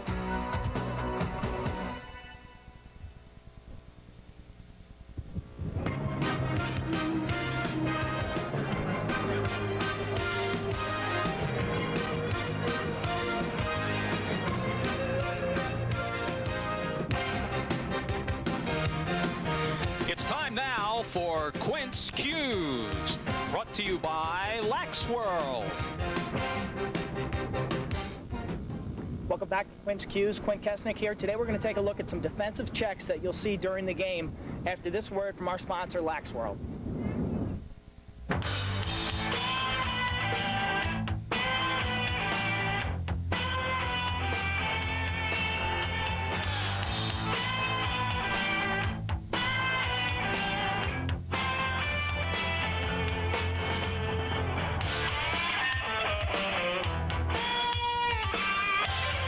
Gonna get in the game. Get in the game. Lax World, now open in Annapolis. Quint Kesnick here with Mark Dixon, attackman for Johns Hopkins University. Today we're going to take a look at some checks that you'll see during a lacrosse game. At times lacrosse can appear to be a barbaric sport, but in fact there's a method behind all the checks that you'll see. The first one is called a poke check, and it's pretty simple. You want to be in your good defensive posture here. As Mark drives right-handed, I'm going to use my backhand to push my stick through and dislodge the ball. Again, without Mark, it's going to look this way. Poke, poke, okay? The second check you'll commonly see is if he's driving left-handed, it's called a wrap check, a very common check here. I'm in my normal defensive position, and as he moves his stick in front of his body, I'm going to time it and check this way. Okay, so this is a timing thing. I'm watching the head of his stick, and as it comes front, I'm going to check, okay? It's all timing. Occasionally, I'll throw a fake wrap in there to just dislodge his rhythm. Okay, and he's good. He's a good attackman the way you see he protects his stick from me. Next check is a back check. He's driving right-handed, and instead of checking in front of his body, I can check behind him, behind his neck, or behind his back here. Okay? A lot of times, attackmen will drag their stick behind them. They'll be so conscious of this check that they'll leave it dragging, which will give me that back check opportunity. Okay, next check is an over-the-head check that Dave Petromala really made famous in the sport of lacrosse. A lot of times, if Mark beats me by a step or two, my last resort is to go over the head this way. Okay, you often see this when a player is beat. Mark puts a move on me, I'm beat, and I can reach back and get him over the head. And another common check we'll see is called the dig. Pat McCabe at the University of Syracuse a couple years ago really perfected this check.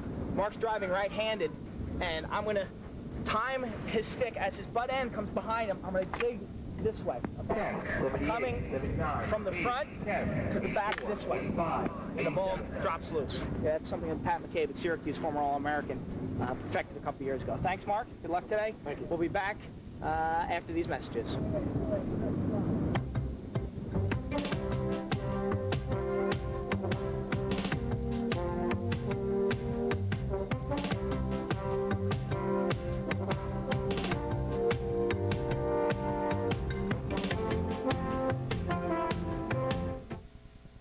If you're you're a serious golfer or just looking for some fun for the whole family, you'll want to check out Nighthawk Golf Center. Yes, it's a driving range, batting cage, and a miniature golf course with a pro shop and a golf school, too.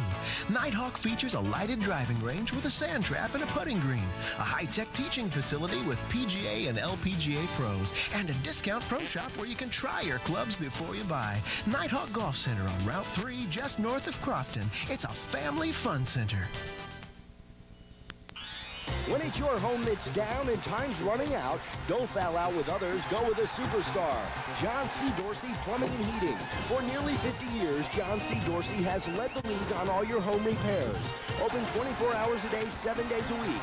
John C. Dorsey is a name you can count on. Call 927-7100 for a free estimate. That's sure to score on all your commercial and residential needs. You're always in the game with John C. Dorsey Plumbing and Heating. The Capitals on HTS this April. This is Total Playoff Drive Crunch Time.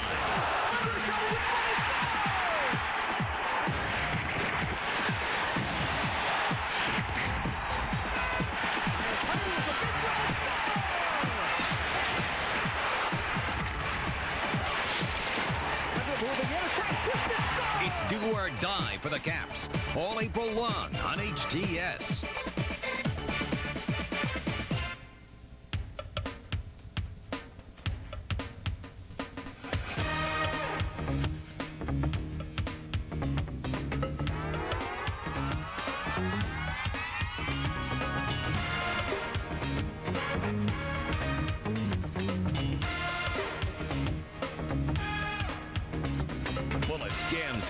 It's everything you want to know about the Bullets.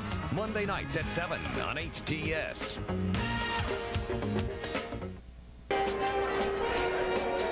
We're at halftime. North Carolina and Johns Hopkins University deadlocked at 6 apiece. Howard Nash along with Quint Kesenick on Lacrosse 94. Early on in this one, it looked like Johns Hopkins really had the offense in high gear as the first goal was scored by Jacobs. Peter Jacobs driving to the net right-handed for a bounce shot. Jacobs showing some versatility. He can face off and he can score goals. Johns Hopkins continued the early onslaught. This is Cavallero with the inside roll, a 360 move, comes in and reaches around DeAndrea. Great shot there, the way he held onto the ball and reached all the way around. Well, not only offensively, but the Jays sparkled defensively as well. That's a back check, de-sticking Langhawk by Brian Kuzma, the freshman. Beautiful check. And here's a poke check by Matt Jackson. Here's a goal by Kyle Durkee on a feed from Langhoff. Well, that knotted the count at 3 apiece, and then Felder enabled North Carolina to open up their largest lead. Brendan Carey with the feed. Watch this shot by Wilson Felter on the run, right up in the corner. Beautiful shot by Felter. Casey Gordon, whose dad Ray played right here at Johns Hopkins, knotted the count just before halftime. The big goal for Hopkins to draw even at 6-6. Watch this ball bounce. Really kicks up into the top portion of the net. That's a shot that does not work on grass, but is very effective on AstroTurf. Let's take a look at the Pizza Hut's halftime statistics. The big disparity, shots on goal. Johns Hopkins with 27, only 13 for North Carolina. Saves 10-5 North Carolina. Face-offs, Hopkins winning 9-6 for North Carolina. Ground balls about even, although Hopkins has got an 8 advantage in ground balls, extra men and penalties. So not much of a difference. Take a look at the scoring leaders for North Carolina. Felter with 2, Wade with 2, Langhoff 2 assists, and Collins with 1 goal. And the top guns for Johns Hopkins thus far in this one. And as you would figure, would be balanced scoring. And of course, Reardon, the leading scorer with 2, Jacobs 1, Picola 1, and Gordon 1, as we're deadlocked at 6 apiece. And out of the face-off circle to start this third quarter, Jacobs for Johns Hopkins, and that was Wade for North Carolina, and Jacobs continues his mastery, winning 10-6 for North Carolina, and giving the Blue Jays an opportunity to make it 3 straight goals after falling behind by 2 as we are deadlocked at 6 apiece. This is Gordon, who scored the 6th goal. Marchand.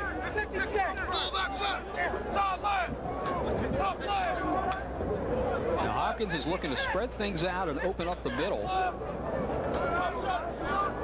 If they they still do not like to fire it from long range. And look at the first half score. UNC goals, 6 by the midfielders, none for the attack. And Johns Hopkins evenly distributed 3 and 3. Although the midfielders did score from in close. None of them were long-range bombs. Got a nice matchup right there. 2 excellent midfielders, Milford Marchand against Ryan Wade. Both players played at the Severn School down in Annapolis. Picola takes the feed, breaks behind the defense, and gives Johns Hopkins the lead at 7-6. Picola took Marchand's feed there. Watch this feed by Milford Marchand. Really sneaking the ball into Picola. Great handle by Picola to catch it, stick it in the net, and then he knocked DeAndrea back into the goal. I mentioned earlier how Picola likes the rough stuff. He likes the physical play, and right now you can see the Hopkins attack and Carolina defense talking. A little taunting going on. It's Brian Picola, who now has 2 goals. He has been talking with DeAndrea, changing pleasantries of the day, no doubt, as Johns Hopkins has regained the lead at 7-6.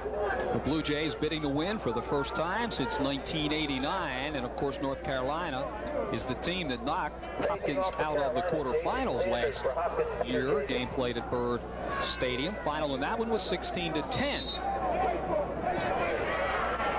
Peter Jacobs, a magician, off of the face-off. So far this season, over 70% victorious as he goes at it against Jason Sanders. And now Hopkins trying to make it 4 straight goals.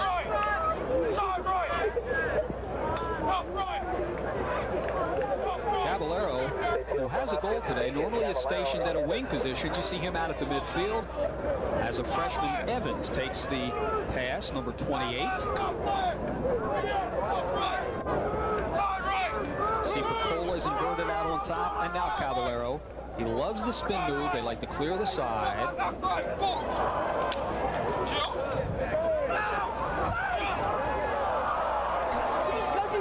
One of the unforced errors.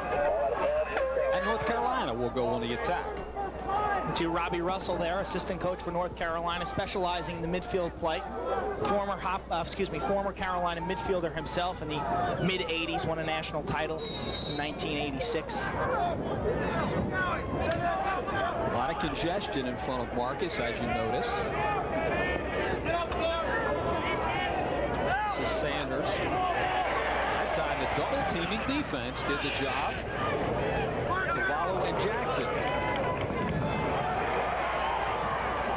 3-0 run in the last 10 minutes for Johns Hopkins. That's been the catalyst to this 7-6 advantage after trailing 6-4. Now Reardon likes to operate a lot closer than this 15-yard range. That was nice defense by Fox there. Reardon had the whole side of the field. Tried to go right, swung back to his left, but Fox was up to the task. And Reardon gave the ball up.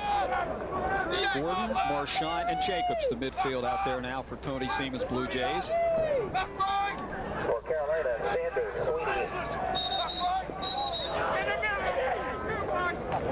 And that call will go against Johns Hopkins. That's going to be a moving pick violation against Hopkins. When the ball's behind the net, Hopkins loves to pick in front of the cage. They do a lot of off-the-ball movement, puts pressure on the defense. Often when you see Reardon score, it's because of a pick, and that time they were guilty of a moving pick. Very similar to basketball. For sports-related injuries, it's Towson Sports Medicine, conveniently located next to St. Joseph's Hospital in Baltimore. Walk-in clinic hours Monday through Saturday from 9 to 5. And now North Carolina going on the attack with an opportunity to tie this one. We've been tied at 2, 3, 4, 6, and now Carolina trying to knot it at 7. Good defense by Cavallo. This is Langhoff for Jason Wade. for Carolina, Reichert. As Hopkins packs it in defensively. A shot and a score. Marcus screen, and the bouncing drive enables North Carolina to knot the count at 7-up.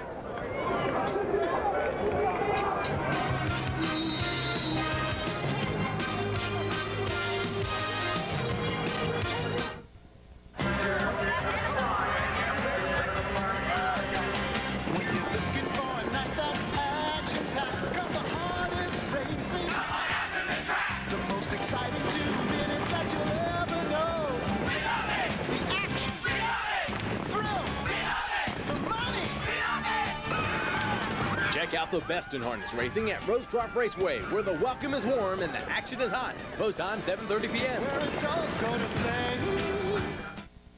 If you're a serious golfer or just looking for some fun for the whole family, you'll want to check out Nighthawk Golf Center. Yes, it's a driving range, batting cage, and a miniature golf course with a pro shop and a golf school, too. Nighthawk features a lighted driving range with a sand trap and a putting green, a high-tech teaching facility with PGA and LPGA pros, and a discount pro shop where you can try your clubs before you buy. Nighthawk Golf Center on Route 3, just north of Crofton. It's a family fun center. When it's your home that's down and time's running out, don't foul out with others, go with a superstar. John C. Dorsey Plumbing and Heating. For nearly 50 years, John C. Dorsey has led the league on all your home repairs. Open 24 hours a day, 7 days a week. John C. Dorsey is a name you can count on. Call 927-7100 for a free estimate. That's sure to score on all your commercial and residential needs. You're always in the game with John C. Dorsey Plumbing and Heating.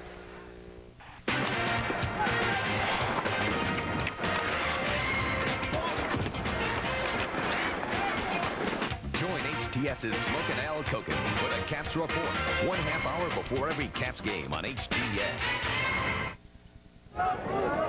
Well, Jude Collins appears to be injured as he's walking along the near sidelines. That would be a major blow for North Carolina. It really would. Collins does a great job on faceoffs, scored some goals. Actually, he's got a goal today. Alexandria, Virginia, and he's taking a look at his ankle. It looks like he's not going to come back in because he's got all this equipment bundled up. Best seat in the house right there. It's Wrigley Field here at Homewood. Yes, it is. Watching a Cubs game, you can also watch Johns Hopkins. Of course, if you're watching the Cubs, you got to scoop. But right now, we're deadlocked at 7 apiece as Johns Hopkins goes on the attack. As Reardon let fly. That time they kind of doubled up on Reardon.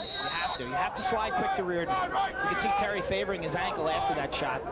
As I mentioned earlier, he banged up his ankle on Wednesday and really didn't practice hard the rest of the week, and there was some question as to what his effectiveness would be this afternoon. 28 as a freshman, Billy Evans, Loyola High School. Reardon with 2 goals on the day, 107 career goals. Cavallero has a goal. Now they clear the side as he works against Wade.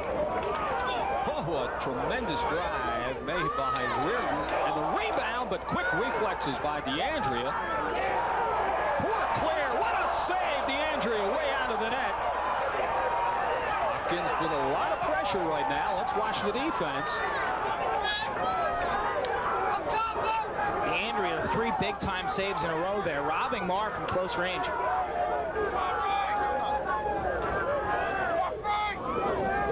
That's Bacola station behind. Take it out on top. Oh, a sweet wraparound. And DeAndrea is able to pick it up.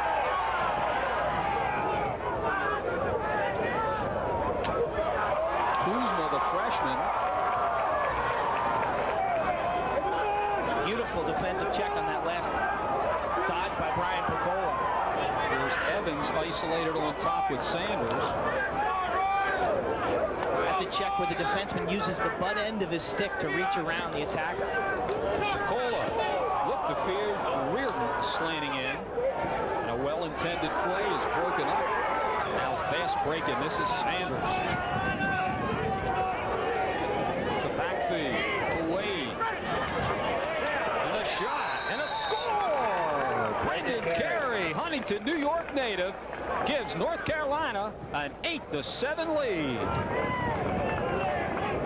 This is quintessential Carolina lacrosse. They played excellent defense. Rocco DeAndrea came up with 3 and 4 saves. They get the ball downfield. Smart play by Sanders there. Drop pass for Wade. And watch Carey, right to left. And Marcus is a bit out of position there. You want to stay in the cage and cut down the angle. But you've got to credit a smart play by Sanders and Wade, finding the open man and Carey converting. So the number 5 and 6 ranked teams in the country doing battle today. And it's now 8-7. North Carolina regaining the lead. DeAndrea, brick wall there for the last 2 minutes. 3 point-blank saves. 1 against Macon, 1 against Marr. Set the whole goal up. Here's Jacobs looking the bull dodge. And you see North Carolina double teaming. So now Jacobs will set it up.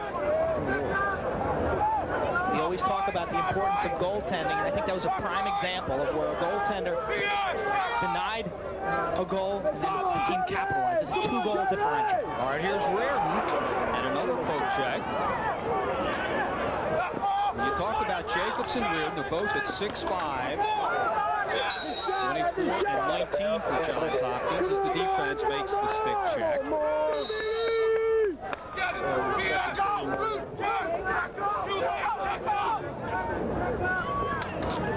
Marchand's got that quick first step as he whirled through the defense. DeAndrea comes up again, and a pipe shot by Picola, the fourth for Johns Hopkins in this one. And the goaltender's best friend helps North Carolina again. Watch Milford Marchand now slice through the defense. Beat 3 guys, come in and hit DeAndrea in the thigh. Great positioning by DeAndrea, making the big save. And here's the shot by Picola sailing wide. But DeAndrea there coming up big against Milford Marchand from about 2 yards. That's an opportunity that Marchand has got to capitalize. Take a look at the saves. North Carolina 15, Johns Hopkins 5. So although DeAndrea forced to make some big-time saves in this third quarter, he has been spectacular. That's the reason North Carolina leads 8-7. We're going to have an offsides violation against North Carolina on that last clear. Sanders with a great wraparound check. Carolina worked the ball across the midfield line, but a couple defensemen decided to get a little too offensive there. Watch this check. This is a one-handed wrap check that we showed earlier. He'll reach around the front, dislodging the ball from Marr. Great check there.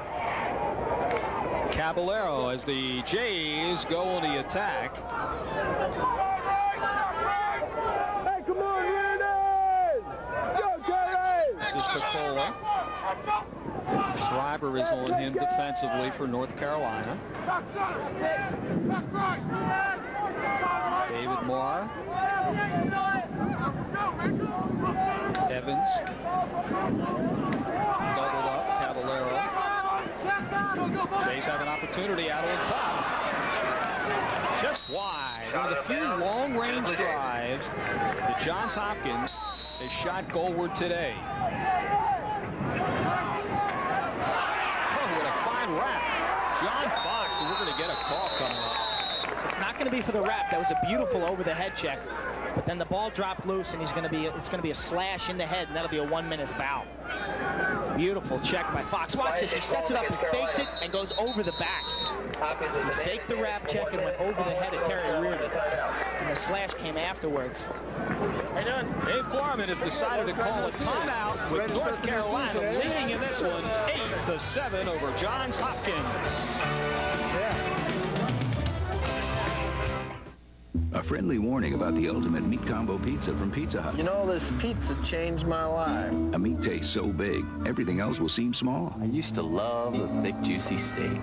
Now it seems like a little hors d'oeuvre. Big, thick slices of pepperoni. 2 kinds of Italian sausage. And burgers taste downright microscopic. This taste is so big. It even makes my whole herd of prime beef seem mighty puny. The ultimate meat combo pizza. Get one for $8.99 delivered. Any second medium for $5 more. It's been a benchmark of quality for 25 years. You're simply the best! Toyota Corolla, ranked among the top 10 models in initial quality by J.D. Power & Associates. And available now through a special new plan from Toyota Motor Credit Corporation. With a small down payment and just $159 a month, you can lease the best Corolla ever with driver and passenger side airbags. Standard. If you want a deal, Toyota has a great deal. The Toyota Touch Plan. You're simply the See your Toyota dealer today.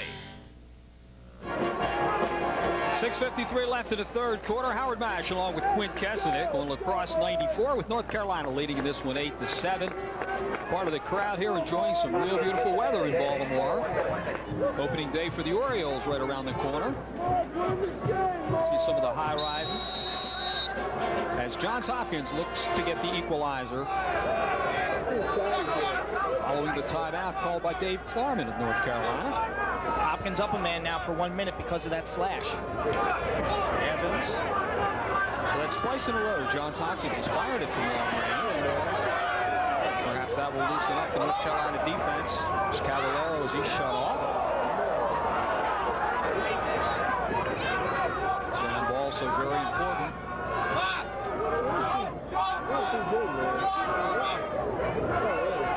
watch the North Carolina shifting defense. So work against the extra man enjoyed by Johns Hopkins. Carolina's strategy right now is to shut off Terry Reardon behind the net. Play with 4 men in front. DeAndrea comes up again big with a fine save, and it's been the DeAndrea show in this third quarter for North Carolina. One man back defensively. Save, looking for the rebound, North Carolina, but Marcus is able to handle it. Suddenly we've got length of field action. Marsh got Reardon. He shoots and scores! Reardon with a bounce shot, and it's now 8-8. These two heavyweights in NCAA Division I hammering at one another, and we are tied once again. Nice shot by Reardon. Take a look at the way Marv spots Reardon and feeds a spot there and lets Reardon run to the ball, beating DeAndrea low. That's such a tough shot for Terry Reardon because he's fading away from the cage, and yet he can jump and turn while in air and make that shot. It's a fadeaway jump shot in basketball. Most players won't have enough velocity on their shot, but Reardon obviously does.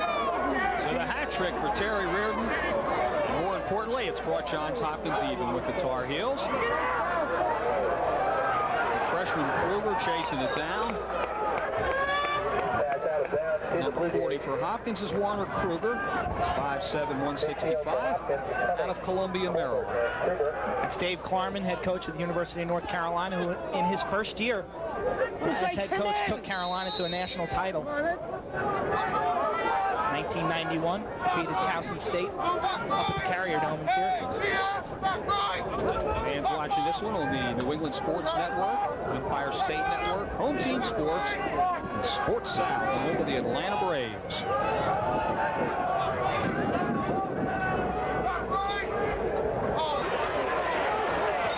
That was Ryan Cummings having some problems with it, Syracuse, New York native. And on the turnover now, it'll be North Carolina trying to go the length of the field against Johns Hopkins University Ride. You see shots on goal. Johns Hopkins almost a 3-to-1 advantage, 39-16. And that further magnifies the incredible job Rocco DeAndrea has done today for North Carolina. Just saves. Those were Rob's saves. Real high-quality shots by Hopkins, and DeAndrea just turned around. This is Langhoff, senior from Timonium. Carey.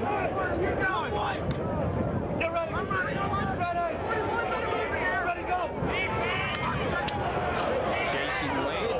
Fine save by Marcus. Wade again. He shoots and scores. That time it was a bouncing drive. For the second time, Wade scores low against Marcus from the same spot, and North Carolina regains the lead at 9-8. This is just great hustle by the Wade brothers. Marcus makes a fine save on the first shot. Watch his save. Offside high. Marcus is there. He really anticipated it. But Ryan Wade scoops up the ground ball. He leads the Carolina Tar Heels in ground balls, squares up to the net, and fires a bounce shot. Looked like to be a little interference in front of the goal there. It's always tough to make the save when you're screened. Warrior Titanium handles, the choice of champions. Order now at 1-800-968-7845. Billy Evans picks it up off of the face-off. This is Gordon.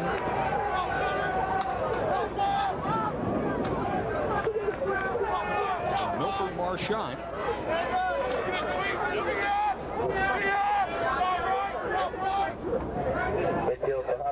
Jacobs, the face-off specialist, out at the midfield area.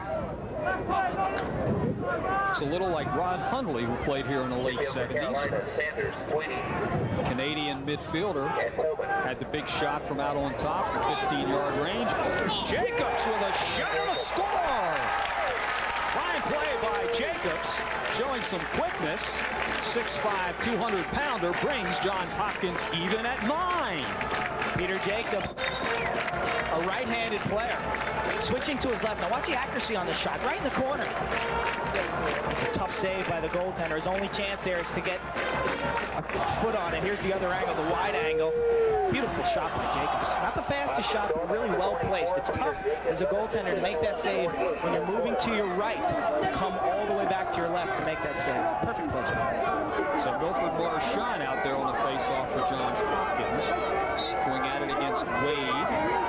Ryan Wade being put to the test as a face-off man due to the injury to Collins. Very active is DeAndrea. I'll tell you, this is the 7th tie of the game. These two teams, even in all categories, however, territorially and shots on goal, big difference in favor of Johns Hopkins. Yet the goaltender, DeAndrea, the big equalizer thus far in this one. This is Langhoff.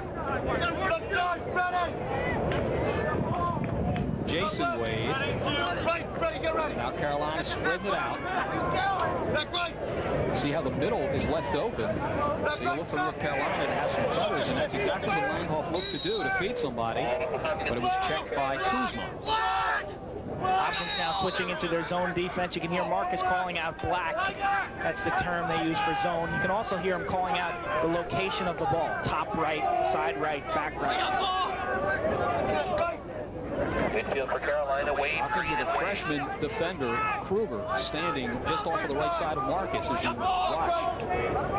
Carolina zipping around in clockwise fashion very quickly. Mark Phillips, a sophomore, number 29. Carey. Watch somebody slant in. Wade has burned him twice from just there. The object of the zone defense is to keep Carolina out of the center of the field, really make them shoot from the perimeter. That was Usman Green looking to snap it in from in close. It's deflected off of North Carolina, so credit Johns Hopkins with some big-time defense. Now they'll have an opportunity against the Carolina Ride to gain the lead. And look how close this one is. Score by quarters. And that tells it all. Got to credit Coach John Hawes, the defensive coordinator of Johns Hopkins, for that last turnover by their defense, switching from a man-to-man to a zone defense.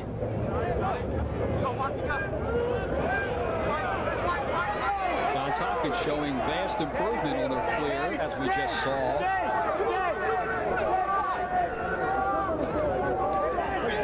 Now Wilfred Marchand. He's out of Severna Park, Maryland. Severn School. 55 seconds left in the third. Deadlocked at 9 apiece. 7th time these teams have been tied. Neither team is led by more than 2. North Carolina at 6-4. Johns Hopkins at 2-0. And that time, David Marr threw the ball back to Reardon, and Reardon had just thrown it to Marr. A little give-and-go move there, but Reardon wasn't paying attention. You can see Marr with the long hair. He's always, people are always giving him grief about that. And says he's always going to cut it. Every time I talk to him, Q, I'm going to get a cut for next week's game. He never does. Here's Bresci, the senior. Is Carolina going to fast break? A shot and a score! Bresci, the element of surprise. Bresci, a defenseman, and he gives North Carolina a 10-9 lead. This one's going to hurt Hopkins with 31 seconds left. You see Coach Klarman's real happy about that. Chuck Bresci, honorable mention All-American last season, comes in and shoots from 12 yards, and Marcus gets a piece of it, but the ball trickles in. It's very tough to pick up the ball coming out of a long stick. You can see Bresci there with his titanium shaft. His cousin Joe is a first-team All-American at North Carolina. So the political science major does a number on Johns Hopkins. The defenseman, 6 feet tall, 185 pounds. 1993 was an honorable mention All-American. Jay Penn has got it for the Blue Jays. This is Reardon. See how they double up? DeAndrea cut down the angle. 15 seconds left in the third quarter. That's Macon, number 17, denied again from close range by DeAndrea. David Marr now with the clock winding down. As you notice in the lower right-hand corner of your screen, that'll tell the story. Jacobs tripled up delay call coming up against North Carolina. And we've got but 3 ticks of the clock left in the third. That's going to be a holding violation against North Carolina. So Hopkins now will have a man-up opportunity for 30 seconds. But with 3 seconds left in the quarter, they'll just hold the ball out. And then as we start the fourth quarter, they will have possession. And possession, the name of the game, as we see some of the crowd enjoying the action, obviously, here. 2 teams that have made it to the playoffs and won championships, along with Syracuse. Hopkins and Carolina have won more than any other schools as the clock winds down, ending the third quarter with a score. The North Carolina Tar Heels out of the Atlantic Coast Conference 9, and the Johns Hopkins University Blue Jays 9.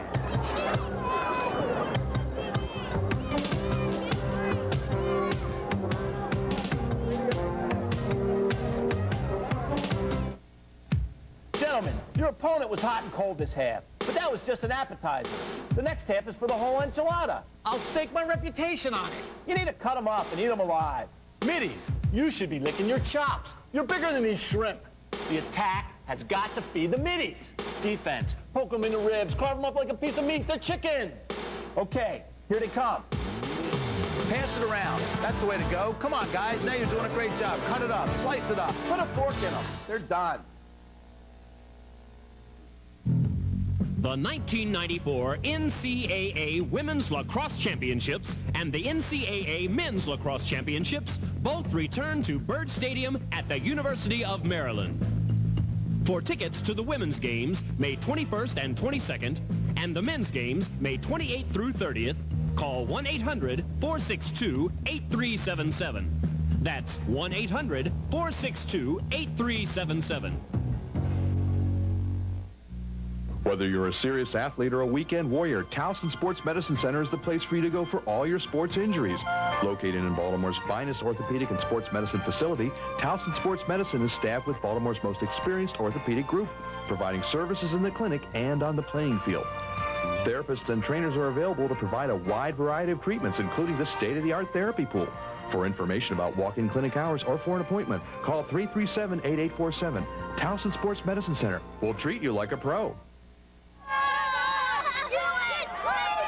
1-goal advantage enjoyed by North Carolina. Johns Hopkins operating now with the extra man as we begin the fourth quarter of action. And watch North Carolina's shifting defense, and you see scoring coming mostly from the attack for North Carolina. Oh, a fine poke check. Bresci, who scored the go-ahead goal. 3-on-3. In North Carolina wisely slows it down. The Blue Jays did have the opportunity there briefly to operate with the extra man. Jason Wade. Beautiful move by Wade there. Faking right and then coming back for his left hand. Really tricking Billy Evans. This is Macon. He gives it off. He's got Picola. He's got Reardon, and the shot is pulled wide as Reardon is pounded into the goalpost. And let's see, as he's very slow to get up, he was sent flying into the goalmouth area. That looked like more than a push there. That looked like a potential personal foul. Here's the fast break. Picola might want to shoot that, but finds Reardon.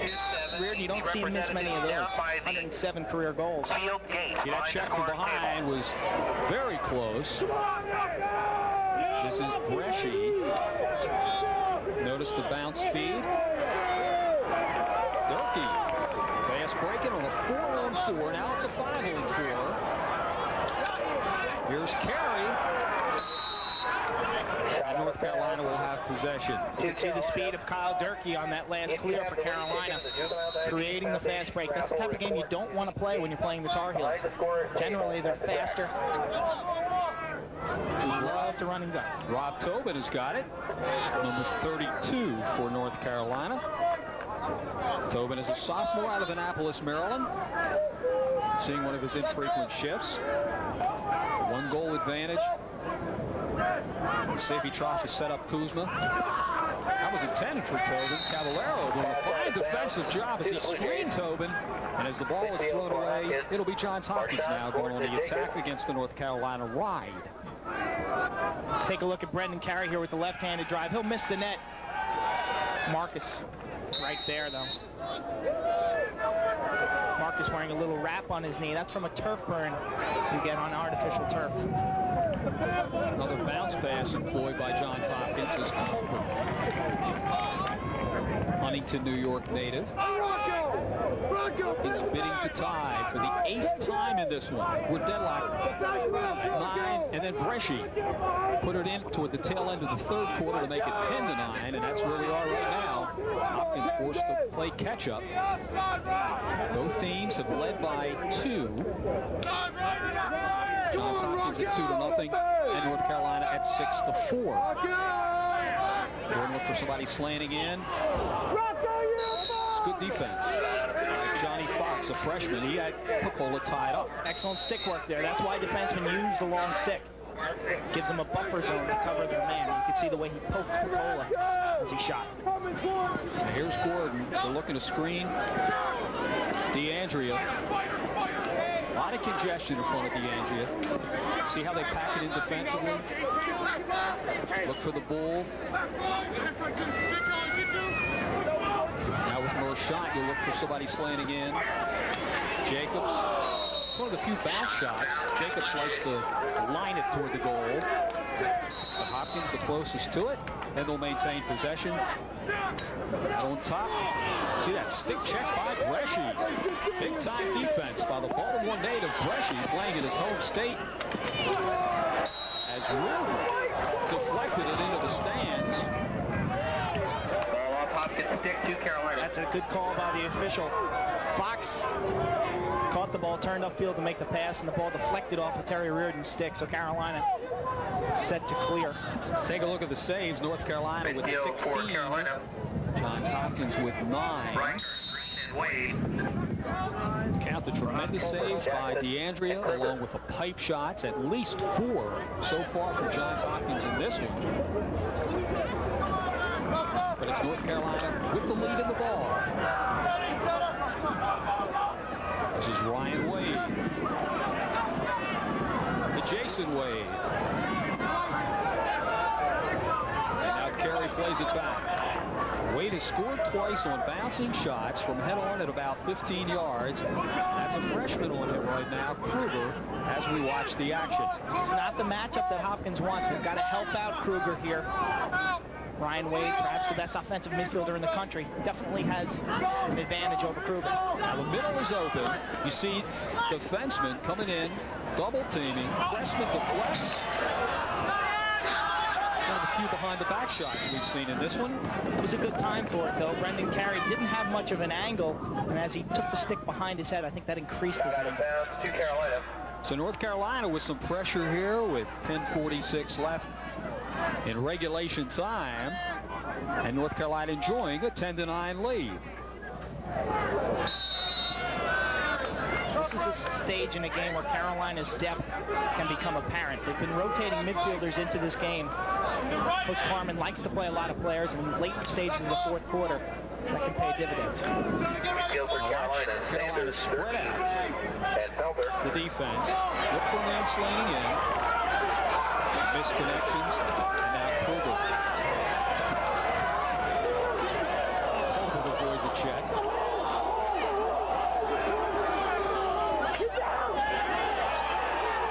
Carolina with a nifty play. That was Jason Sanders. Pass break opportunity. Left wing all alone. The shot hits Marcus in the helmet. A vicious drive. I think Marcus anticipated the feed to number 11, slanting in on the left side. Instead, the shot was taken. Now Johns Hopkins.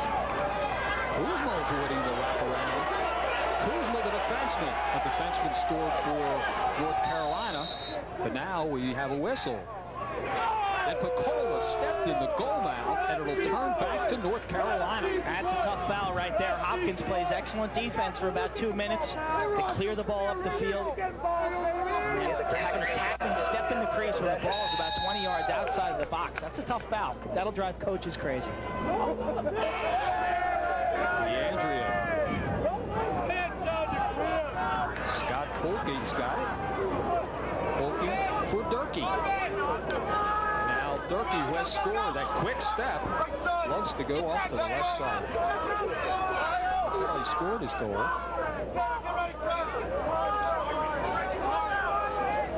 It's Ryan Wade. He's the leading point producer. His brother, Jason, is the leading goal scorer. Inside roll freezing for the moment. Hopkins doubling up. Now brother Jason. Greg Langhoff burning some clock with a 1-goal advantage. 2-3 defenseman for Johns Hopkins. Delayed call against the Blue Jays. Marcus makes the save. And now North Carolina, though, will operate with the man advantage. It's going to be a slashing violation against Brian Kuzma. The call here is a slash because Kuzma got him on the back of the head. Here's the shot afterwards. Marcus made the save. Man down defense for Hopkins. Controlling the ball. The goalie can use his hands to bat the ball or to stop a shot. He cannot pick up the ball with the hands. Next week we will be in College Park, Maryland, Berg Stadium, as the University of Maryland under head coach Dickie Dell takes on Brian Matthews and the Naval Academy. And then 2 weeks from now, it'll be homecoming here at Johns Hopkins, the University of Maryland, and the Blue Jays of Hopkins. We watch now North Carolina trying to match their largest lead of 2.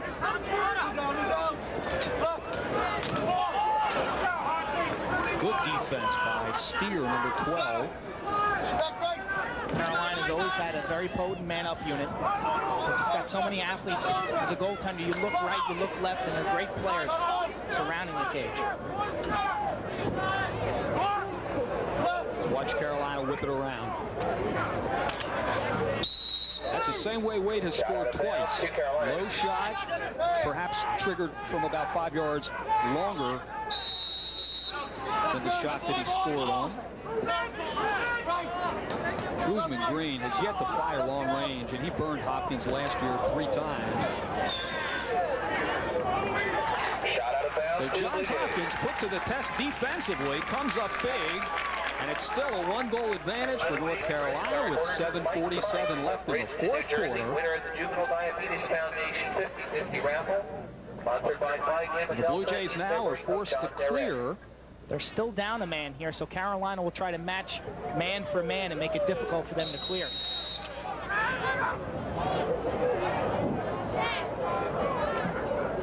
Battle for the ground ball. Steve Schreiber has got it for North Carolina. Quick, North Carolina gets it just off the right side of Marcus. Kuzma playing some fine defense, number 3. Hang off with a superior speed, out on top. Marcus came down, cut down the angle, the only way he could have made that save. Big save right there against Sanders. Marcus bouncing back after letting in that Bresci goal to end the 3rd quarter. That was one that he should have, and he normally does have, but you can see he hasn't let it rattle his confidence. He took 2 giant steps out to meet North Carolina, unable the save to be made. The defense coming up big for Johns Hopkins. This is Casey Gordon. He's got Picola, and DeAndrea returns the favor. So both goalies coming up with some huge saves. And a throwaway by North Carolina.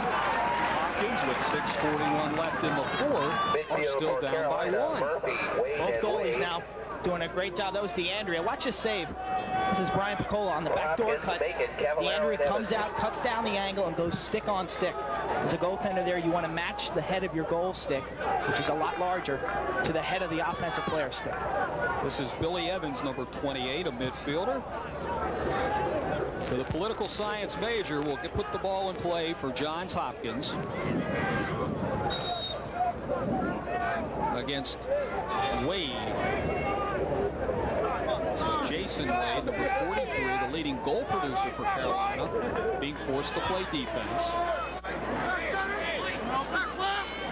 Evans, he'll look look for some cutters as we watch the front of DeAndrea. See Macon stationed in front of DeAndrea, number 17. So the midfield, that's where they want to start. And Picola, unaccustomed to being that far away. Look for Macon. And on the throwaway, Johns Hopkins unable to do any damage offensively, and North Carolina still nursing that 1-goal advantage. Peter Murphy, freshman long stick midfielder there for North Carolina, did a great job denying his player the ball and forcing a turnover. Murphy was a player highly recruited in high school as a midfielder. Coach Klarman switched him now to long stick defense. Well, and Johns Hopkins been able to gain possession. DeAndrea was 15, 20 yards out of the goal. However, North Carolina has possession. It's going to be a loose ball hold. You can see that's a push actually right there by Terry Reardon all over Ryan Wade's back. Wade made a smart play though. If you feel the pressure on your back, you got to fall. Draw the foul. Timeout called by Tony Seaman. 5:45 left in regulation. 10-9, Carolina. It's time to get the best for your money. You're simply the best! And now Toyota Motor Credit offers a special new lease on the best car built in America, Toyota Camry. With a small down payment and just $259 a month, you can drive the best American family sedan with safety features like driver and passenger side airbags. Standard. That's Toyota Camry. If you want a deal, Toyota has a great deal. The Toyota Touch Plan. See your Toyota dealer today. Gentlemen, your opponent was hot and cold this half, but that was just an appetizer. The next half is for the whole enchilada. I'll stake my reputation on it. You need to cut them up and eat them alive. Middies, you should be licking your chops. You're bigger than these shrimp. The attack has got to feed the middies. Defense, poke them in the ribs, carve them up like a piece of meat. They're chicken. Okay, here they come. Pass it around. That's the way to go. Come on, guys. Now you're doing a great job. Cut it up. Slice it up. Put a fork in them. They're done. It's a round world, genuine and true. It keeps on spinning and you always come through. And you're giving it your best. Proud to be your bud. Budweiser. Proud to be your bud. Proud to be your bud. Ooh, yeah. Proud to be your. Proud to be your bud. Well, let's take a look at a review of the fourth quarter. The game played last year, 1993 of May. The final score in the fourth quarter was 5 goals for North Carolina, 2 for Hopkins, 17-10. North Carolina outshot Hopkins, so they certainly enjoyed that edge in the fourth quarter last year. And let's see how things go with the remaining 5:30 in this one, as North Carolina has a 1-goal advantage, and neither team has scored thus far in this final quarter of regulation time. I don't think you can use last year's stats, though, as an indication of what's going to happen in this quarter. This is a different Carolina team. They only returned 2 offensive starters from last year's finalists. All right, you notice the wide circle trying to spread it out again. Langhoff and Kuzma. He loves the quick spin. They double up. Blocked by the outer defense. Picked up. Shot. Save. Marcus. Well, another huge save. 1-goal deficit for Johns Hopkins as North Carolina wins the chase. No, they turn it around and give it to Johns Hopkins. Werner Kruger and Jason Wade going at it on the far sideline. Remember, on a shot when the ball rolls across the line, it's the player who's closest. And that time you can see Kruger and Wade really boxing each other out. Great save by Marcus, robbing Sanders from close range. Howard Mash along with Quint Kesenick on Lacrosse 94. New England Sports Network, home of the Red Sox, Empire State, the New York Yankee Network, Home Team Sports, Baltimore Orioles Network, and Sports South, the home of the Atlanta Braves. Hopkins down by 1. This is Cavallero and Darren Sweeney, a junior. Number 23 for North Carolina defensively. Cavallero working the weave with Marr. This is Marr. Stick check. What a play by Sweeney. So not only is the goaltender sparkling, but he's getting help from his defense, as we noticed on that shot. Right at the last second. Looked like Marr was going to get his first goal of the season. The late check came in. Looks at quickness by Cavallero. He'll spin. He'll shoot. And it hits the side of the netting. So the home crowd, a little premature in their cheers. Now a fast break opportunity. North Carolina's got the numbers game. Hopkins with a save. What a shot! A score! North Carolina. Brendan Carey. Acrobatic off-shoulder drive. And it's North Carolina 11. Johns Hopkins 9. A friendly warning about the ultimate meat combo pizza from Pizza Hut. You know, this pizza changed my life. A meat tastes so big, everything else will seem small. I used to love a thick, juicy steak. Now it seems like a little hors d'oeuvre. Big, thick slices of pepperoni. 2 kinds of Italian sausage. And burgers taste downright microscopic. This taste is so big. It even makes my whole herd of prime beef seem mighty puny. The ultimate meat combo pizza. Get one for $8.99 delivered. Any second medium for $5 more.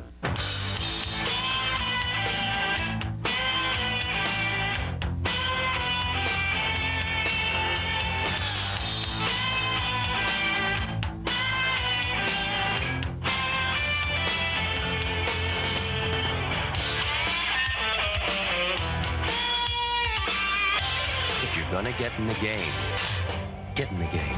Lax World, now open in Annapolis. Classic television. Hogan's Heroes. Green Acres. Arnold Zipper. Who played him? Nobody. He was the pig. Remember Family Affair? Mr. French. I loved him. Really? He's attractive. Pete, Link, Julie. Okay, Ginger or Mary Ann? Ginger was a bimbo. Mary Ann. Mary Ann or Jeannie?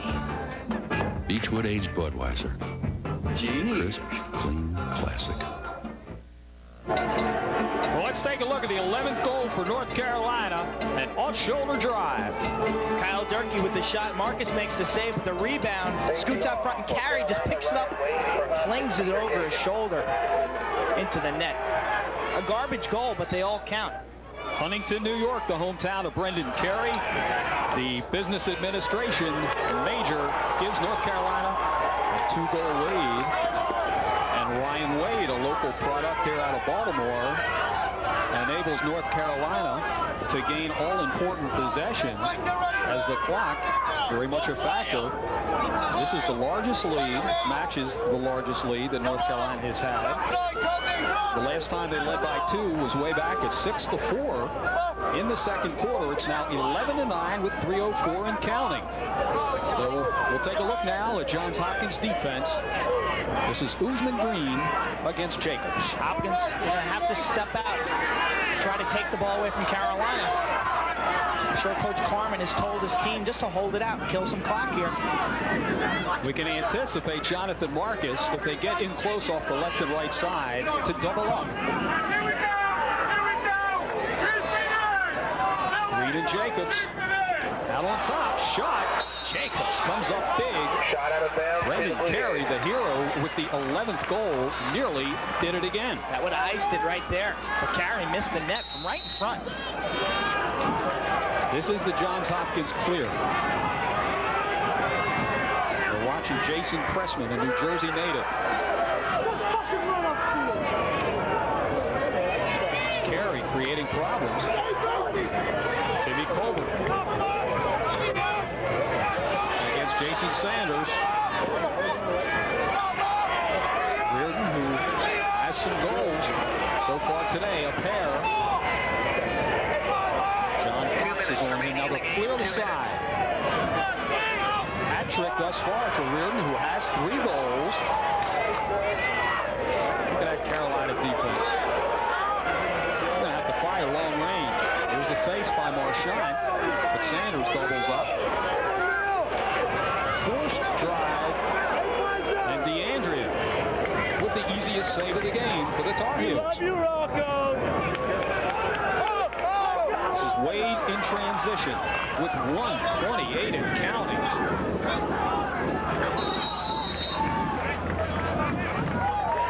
Dave Klubman wisely calls a timeout as North Carolina, with 1:24 left in regulation time, matching their largest lead and hanging tough at 11-9.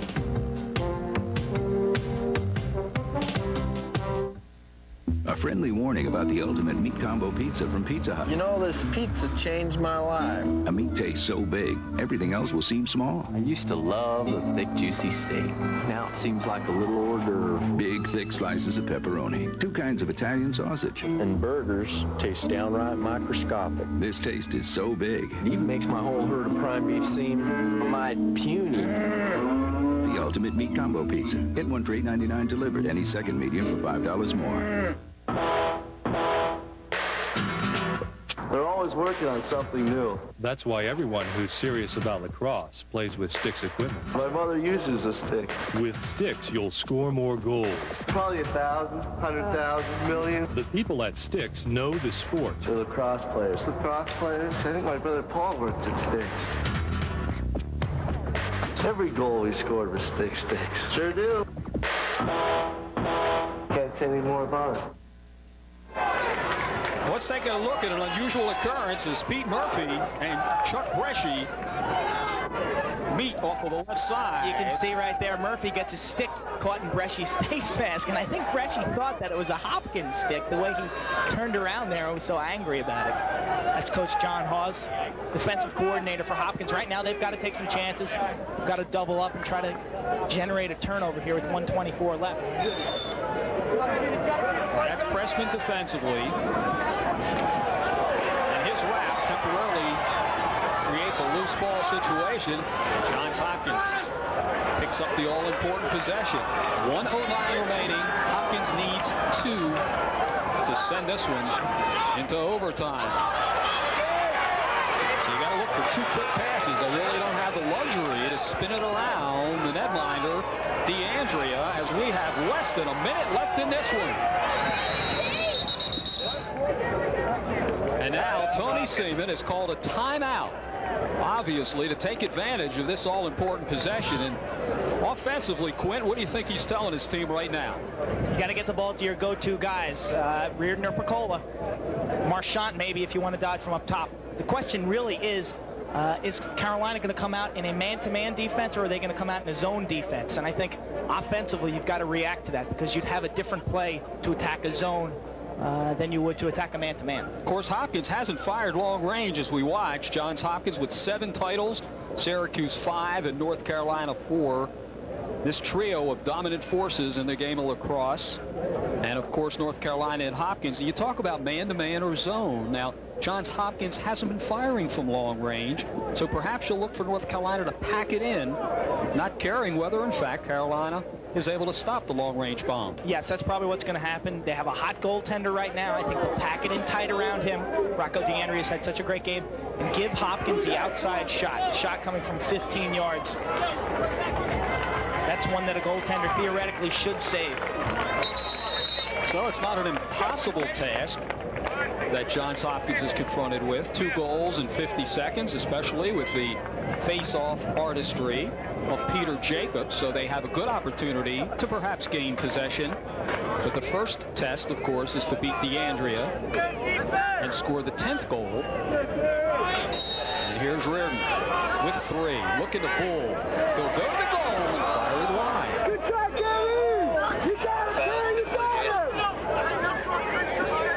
North Carolina right now playing a box-and-1 defense. You can see Ryan Wade shutting off Terry Reardon behind the net, and the other players are zoning it up in front of the net. All right, here's Jacobs, and they are packing it in. They're giving him the long-range shot. Jacobs going to have to wind it up, and DeAndrea is able to handle a rather weak bouncing shot. So Hopkins not firing it hard from long range, and now North Carolina certainly in the catbird seat with 25 seconds and counting with a 2-goal advantage. They threw it away. But that loose ball picked up by Wade, the leading point producer, Ryan Wade. Now the clock winding down against Johns Hopkins, 11 seconds remaining. Hopkins now double and triple teaming. Pressman steals, but they running out of time with 3 and 2. And that's going to be it. North Carolina coming to Baltimore and defeating Johns Hopkins University. The final score in this one, 11-9, as we watch the jubilation out of the field for the Tar Heels. North Carolina swarming their goaltender, Rocco DeAndrea. And DeAndrea certainly the man of the hour for North Carolina, as he has sparkled. And we'll be back to Homewood Field. The final score in this one, North Carolina 11, Johns Hopkins 9.